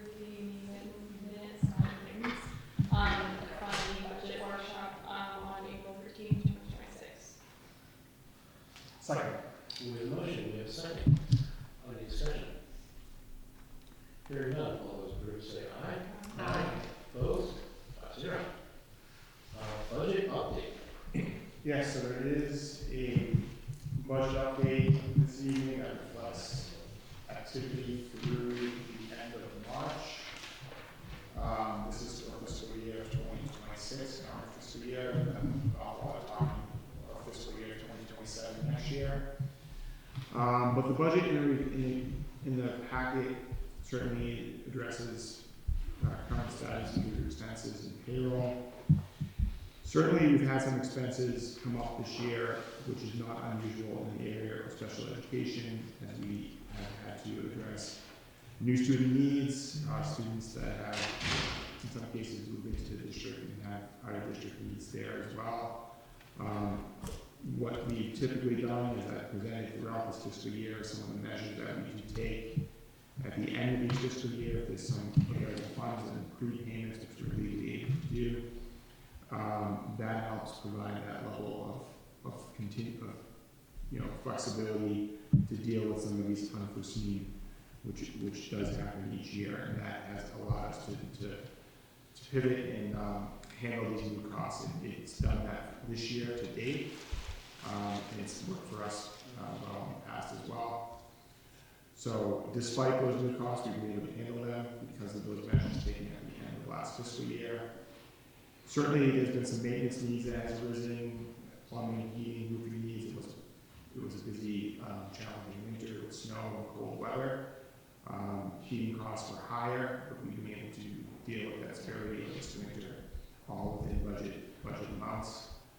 On the payroll side, things are forecasting within budget, and the leave of absences has been trending where we expected, and I don't see in the that we're going to certainly we're going to spend our substitute budgets in that area.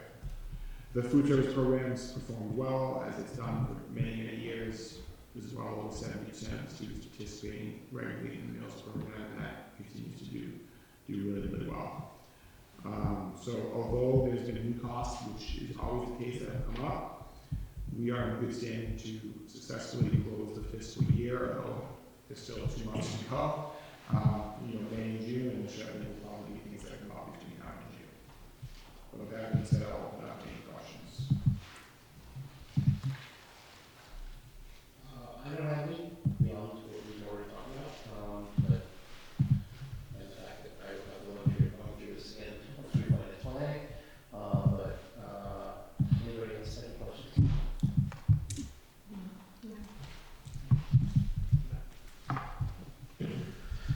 All right, I appreciate the update. Thank you. Staffing, I don't believe we have any updates on that. We do have a couple of increasing donations. I move that the school committee vote to accept the gratitude and in-kind donation of 50 Circle Guidelines posters and 50 Restorative Practice posters valued at $489.60 from Amy Lefkowitz, Community Impact Team, to be used at the middle school. Second. Motion, we have a second. Any discussion? Hearing none, all those in favor say aye. Aye. Opposed? Approved. 5-0. I move that the school committee vote to accept with gratitude a donation of $260 from the East Oakville PTO to be used towards transportation for the grade 4 field trip to the Addison Art Gallery. Second. We have a motion, we have a second. Any discussion? Hearing none, all those in favor say aye. Aye. Opposed? Approved. 5-0. Grants, at this time, trip requests, at this point. Social media, I'm pretty sure this will be budget, and maybe something from the presentation we got today. And, pick up a cookie if we have any questions. You can look and see how I won that competition. If you wish. Will we win all? We have the lowest number. Lose the win. Lose the win. Okay. I'm sure we'll figure that out. So for subcommittee updates, we had before break, we had a finance planning team met on April 17th. This is kind of a continuation of the discussions that have been going on with the holistic budget. Certainly the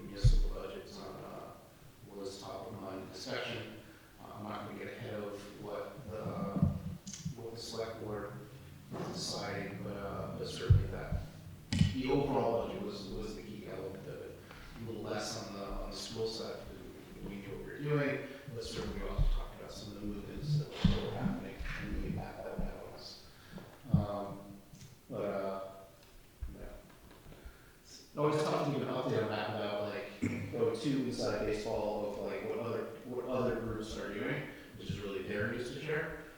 But I will say we do have some solid and spirited discussions about the overall municipal budget. Anybody want to add this? I'll just share too that Mr. Friedman and I think you're going as well, are going to present again tomorrow evening to youth services to talk about that position and how important the services are, especially if the town's not able to fund the position, how do we still meet the needs of our students? So there was a panel that we did a few weeks ago, and there's another one tomorrow evening as well. That was a fantastic discussion. I highly recommend people that are interested in that topic. It'll be at the Flint Memorial Library in the meeting room starting at 6 o'clock tomorrow night. It was a very worthwhile discussion last time we met. CIPC. I think, is it tomorrow night that they're presenting to the select board, or tonight? Yeah. They put it on. So they're presenting the letter to the select board with a recommendation. Hopefully they take the recommendation. I edited the letter to put in a comment about their use of free cash this year and how it's hurting the problem. But from bottom line for the schools, they're recommending that we get the Hood School roof replacement, the electronic devices, and the multi-function van. So Awesome. good Good work. results. Thank you. Good results. Yep. Fine Arts Subcommittee. Okay, let's see. Obviously, spring's a really busy time for performing arts and fine arts as well. There's the art shows happening, the elementary schools, and as well in the high school. That was running I think last week. Wonderful. The elementary schools have been able to take field trips to the Addison Gallery, which is great. We're lucky to have that right nearby at Phillips Academy. As anyone who was at All Town Courser Band, you see that those are very successful, and course especially is pushing capacity in the gym. They had to bring in lots of extra seats. Spring concerts are coming up next month. Honk the Musical at the Hood School is coming up in June. Waiting that with bated breath. There was some discussion about the fine arts calendar, just because to allow community members to have a quick way to access the fine arts calendar so they can see performances that they're interested in, trying to find ways to pull that forward on the district site. I think we came up with a solution. And then a bit of discussion around things like stage maintenance, DLL maintenance, supporting Miss Kane in her facilities capacity. Looking for ideas there because she does a lot of work in terms of setup, tech, and all that. Let's see, did I miss anything? Some new positions. Oh, yeah. So we reviewed the process. What I have is reviewed the process for position two. You know, when there's a musical or acapella, it's numbers driven. So talking about posting for those positions. But is there anything I missed? Posting for what positions? I'm not sure. So Oh, where sorry. Okay. Just if there's, you know, with middle school musical, for example, that there's so much enrollment that you need a little bit more support. But Gotcha. it's hard to predict how much extra support you'll need. Same with acapella or other Gotcha. activities. So. Gotcha. To try to have a process in place to keep a certain ratio. So Yeah. you don't know. And then they also talked at the beginning about like the expansion of other programs. For example, we all saw it. Well, most of us had to get the town chorus concert that there's a 6th grade acapella group now, and so that's not an actual official position yet. Yeah. And so things like that, like how to bring that about, and you know, posting those positions, because we want to provide as many opportunities as we can. No, it's great. Right, to have a clean process. I just didn't have the context. Yeah. No, that's fine. We have a clean process for clubs and activities. We have a process for athletics and sports. We're trying to figure out how performing arts, because it's not quite the same. So we're still building it a little bit, but we were able to add a position of an assistant director for the one act plan at the middle school, based on numbers, and a plan for next year to have by the way, is this Friday. I was gonna say that. Right. Yeah. I will not be there, fortunately, Jeff, so. I'll be there. I'll take your position. Yeah. Yeah, please. I'd like to make a comment on behalf of North Reading Garden Club that Miss Lister on Friday night of school vacation week had quite the showing of the middle school a cappella group at our Arbor Day. And it was very nice. It was really, we were impressed how she got them all together and did a fantastic job. So we at the Garden Club really appreciate what she does for them. Oh, yay, great. Yeah, I love that. So it was Thanks for good. sharing. Got pictures of them planting the tree. Yay. That's wonderful. Anything else for finance subcommittee? If not, we'll go through the subcommittee schedule. Finance planning is scheduled to meet this Friday, May 1st at 8 a.m. CIPC, I guess they're voting tonight. So that's great. Athletic subcommittee is scheduled to meet May 19th. And the fine arts subcommittee is scheduled to meet May 26th. Administrative reports.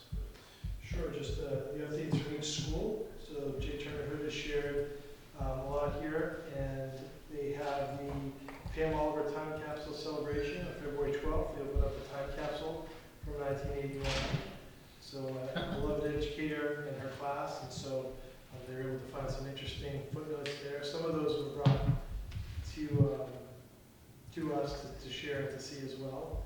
There was a video taken, correct? Yeah, there was a video from tonight's meeting, right, in there, about Paula Abdul Smith.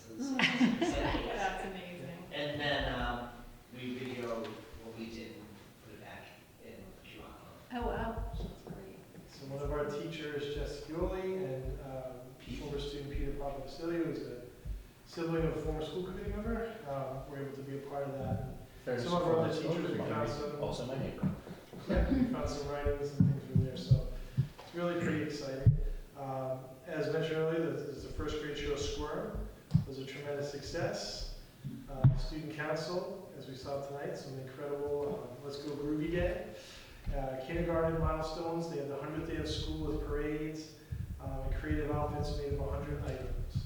So it was a joyful, memorable milestone for everyone. At the school level, they're doing professional learning communities, continuing strengthening MTSF implementations and DIB practices. There is an April Showers Bring May Flowers Day that's a part of the staff morale group. And just looking ahead, MCAS Math and Science is beginning, and we are getting ready for end-of-year events. The little school, they've had their widely attended academic night.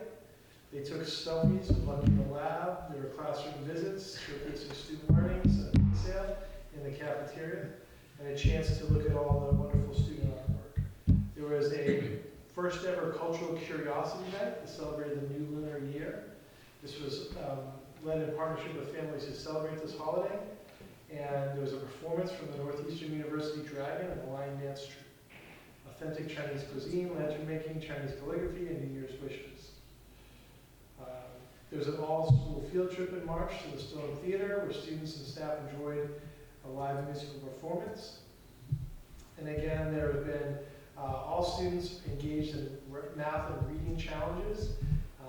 They worked on math calendars, they earned prizes, and as a school, they reached a collective reading goal of 75,000 minutes and earned an all-school play day with indoor-outdoor digital play opportunities. And again, well underway with testing and end-of-year events. The Bachelor School, there was the performances of the Claw during the weekend of March 27th and 28th. It was Broadway at the Batch, and the young stars really showcased their incredible talent. They turned the stage into a giant claw machine with a message facing the unknown courage and power of community. The 3rd, 4th, and 5th grade students completed their ELA MCAS testing, and they did their best work and are beginning their math sessions now as we get into May. Over April vacation, there was a special homework assignment discussing what Bulldog core values look like in the community. They've worked hard this year to emphasize respect, responsibility, and relationships, that extend far beyond the school driveway. And it was great to see how they showed up in everyday life, taking responsibility for geared dance practice, building positive relationships while grabbing a treat. So there's many different, respecting an umpire on the baseball or softball field. So those connections to everyday life. So we're excited and they're looking forward to hosting you very soon. The middle school, there are community events. There was the March Madness tournament. Over 30 student teams competed. It's very well attended and really a highlight of the work that's done. They also had their Celtics playbook workshop on the 14th. 4 high school students facilitated the morning workshop with 11 middle school students. This work focuses on helping middle school students build their skills to help them navigate complex social scenarios that often occur during adolescence. There's some photos there of the students that were engaged in March Madness, as well as in the playbook. High school is doing a lot of great work around their NEASC accreditation process. There are groups that have reached out to the students, staff, and families, getting their input via a number of surveys, looking at everything from scheduling updates to different forums that will continue throughout the North Reading community. The counseling department met with all students in grades 9 to 11, completing course registration, and they're very excited about the new semester courses that are going to be a part of that program for next year. The district art show on Main Street was for everyone in the district, but it was housed at the high school, and wonderful all-town chorus and all-town band performances as well. Masters One Act performed Amadeus in Boston earlier in the month, and they were fantastic. And so many wonderful students there. That was a great opportunity that we were able to see as well. And again, Notorious, as I mentioned earlier, placed second amongst all the best a cappella groups in the country. Sports season is well underway. There are track had their senior night. Girls Across had a Morgan's Message game, which highlights mental health awareness. The Hall of Fame committee purchased a replacement golf cart, which allows the athletic trainer more efficient access to student athletes in the various locations. We had an overseas group that went to Costa Rica, another one that went to Portugal. Everyone is back safe and sound, and we're very excited to support these programs in the future. That's sort of a minimum requirement. It was a little bit more challenging with the weather the last time. Everything went really well for the most recent trip. And we're in the final quarter of the year. As we mentioned, we've got the NHS induction ceremony coming up on May 7th, spring concerts, seniors exams, and then senior week is going to be kicked off by senior prom, and then on the Friday night, kicking off a full week of senior activities the following week. So we're definitely getting closer. If you think the first graders are counting down the days, I'll tell you the seniors are really getting there. So. Sure. Last thing I just wanted to add, the softball field dedication. So we have the second of our field dedication ceremonies. We've identified Monday, May 11th, which is prior to one of our meetings. There's a game against Gloucester. The game begins at 4:30. We'll have a brief ceremony at the backstop at 4 p.m. So we'd love to have as many folks attend as possible to recognize the dedicated work of Jen Casoli-Van in establishing that softball field. Awesome. Thank you. That is our report. That was a great report. Thank you. Mr. Friedman, can I do something on correspondence? Sure. Do you mind? I don't mind. So I wrote people letters. I think that fits under correspondence, and I wanted to be able to see people quick, but I want to just take a minute to thank people. Dr. McKay, you're the senior principal, so I won't leave you out. One thing I'll say about you is been at a lot of these presentations, and you see a lot of like mimicking in other schools, and you have been the leader of so many of the ideas. So many things here start at the hood and catch on, and I'll just say, I don't know that everybody understands, like you have some specialized programs here that are very tough. You've been through a lot in some of the years that I've been here, and you've always done it with, a great personality. You keep a smile on your face no matter what's happening, and I just want to applaud you for, your dedication to the students here, and again, the leadership role that you have grown into over the years that I've been here. So thank you so much for that. I appreciate the partnership, so thank you. Right. Jason, I don't want to leave you out. I mean, I know you're behind the camera all the time, so for anybody watching this, but like, it really is important to have people report on what we're doing here, and very few people come to our meetings, and it just, I don't know, like you, and if Neil's watching, I just think it's important to have an informed populace, and so you've always been, you know, a true professional, and so appreciate you coming here. Cindy, you're one of my favorites. I'm probably the biggest brat you've ever had on the school committee, but like, you know, I don't know, like your warm smile and just, I don't know, like you become a member of our community here. You know, you've literally moved to North Reading recently. You come to so many of the student activities, even though you don't have kids in the school, and just, I don't know, like I love seeing you at performances and all that, and it's just been great. Jen, you are the one that I haven't gotten to know that much, but you might be the smartest of all of us. You are definitely the most strategic, and like, I think in the next couple of years, you are going to play a very big role in this committee, and I know you're up for it, and we need it. We need it. Noelle, I think you're the heart of the committee. Like, you are, like, I don't know, I just love every interaction with you. I mean, I love sitting next to you because we were kind of goofing off a lot, but like, no, you are the heart. Like, you are also the parent whisperer. Like, everybody comes to you, they see you as like the mouthpiece, you know, and that's a really, really important role. And I think you've balanced it very well. Like, we had some really good discussions your first year about like how to balance that role, but so many people see you as the one they can come to and be heard, and that is really, really important. Jeff, you are a great leader. You were my second choice, but as you mentioned earlier, I could have one or two, but like, but literally, I don't think there's anybody else above Hillary that I would have chosen. And so, no, like, I think it's great. Like, I think you stepped in a lot of the negotiations, and that's really important. I always said when I ran, like, I didn't plan on being school committee. I had a kid with special needs, and I wanted to be involved in the school, and kind of got drafted into this. And I always said my role was to be the bridge from the last committee to the new committee, and that bridge requires having excellent people there, and having somebody that wanted to step up and be the leader of that is really, really important. I love your legal mind, I love your patience, I love all of that, and so really appreciate that you stepped into the role and made me feel like I could leave a little bit. Tim, I hate to insult you, but you're the most like me. And I very much appreciate that. We met on the soccer field, we became friends, we chatted at different events.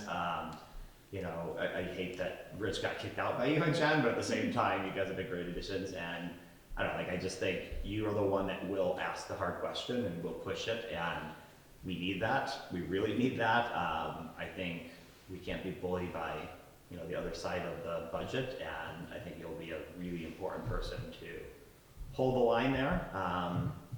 Mr. Clean laughed, but like, Mr. Clean was wonderful. It has been wonderful. Like, I don't know the education part of things. I really don't after 9 years. Like, I'm not an educator. Our main job is to let them, you know, be teachers and principals and superintendents, and Mr. Clean does such a great job that we don't have to get into things. And I think we find the good role of that, but he does a great job. Michael, you are one of the best people I've ever met. You've had a lot going on the last couple of years, and you keep it outside of this. Like, you don't make mistakes. Like, in the very beginning, even when I wasn't on the committee, I'd always try to find a mistake in the budget book. He knows I did. Like, that's the kind of person that I am. And I couldn't find mistakes in the budget book. Like, so many districts run into problems with move-ins and special education issues and everything else, and like, we don't run into that, and that's because of you. You're just a really good person, you're a really good coach, you're a good dad, and just, I don't know, like, it's been wonderful. And Dr. Daly, like, my one regret is I feel like I'm leaving you, and I don't want to. I mean, like, it's the right move for me, but it's just, it's hard to do. I mean, you mentioned, like, in the very beginning, like, you know, 3 months in, having a pandemic hit, you stepped up so much. I mean, like, Mr. Bernard said we should have just appointed you from the very beginning. He's right, we probably could have, but I really believe in process and making things, you know, really making things go the right way. And we put all the people that didn't want you to be superintendent on the committee, specifically to see how you handled that, to have them hear you. I didn't know that. There were people that, How can you do that? there were people that were not in favor of you as superintendent. We put them on the committee, and you won all of them over. Every one of them voted for you to be the superintendent. My only concern up front was, like, you were kind of shy before, and like how is he going to communicate with people? Like, Mr. Bernard had this big personality, and as soon as the pandemic hit, you immediately became a better communicator than anybody we've ever had here. You become a leader, not just here, for other superintendents. Like, we are so fortunate to have you. I don't know why Mr. Clean doesn't want to be a superintendent, except for the fact that I see what you do and how much work it is, and he probably sees that too. And again, of all the jobs I've ever seen, like, I would never want to be superintendent because of the work it takes to do well in that job. You're a great person, great dad. I'll share a very personal one, but like, when we both were at, Healthy Kids Running event, and I still remember, like, my son couldn't run 2 laps, he had to do 1 lap, your son took off the other way when the whistle blew, and I don't know, and like, again, like, we both laughed about it. You're just a really, really good superintendent, and we were very fortunate to have you here, so, just want to thank everybody. I'll miss everybody here, and miss it all, but before I get too upset, I just want to say thank you to all of you guys, so thank you.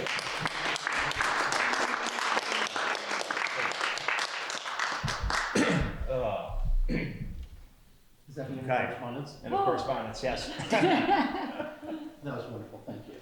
I think we said our words earlier, but Yep. we really did, thank you enough. So. All right, now on to future business. May 11th, we've got a meeting at the Batch. We will be doing the school committee reorganization. Sorry, Scott. Go for it. But we'll be welcoming a new member at that time, and we'll do a student. We'll hopefully have a student rep here at that time as well.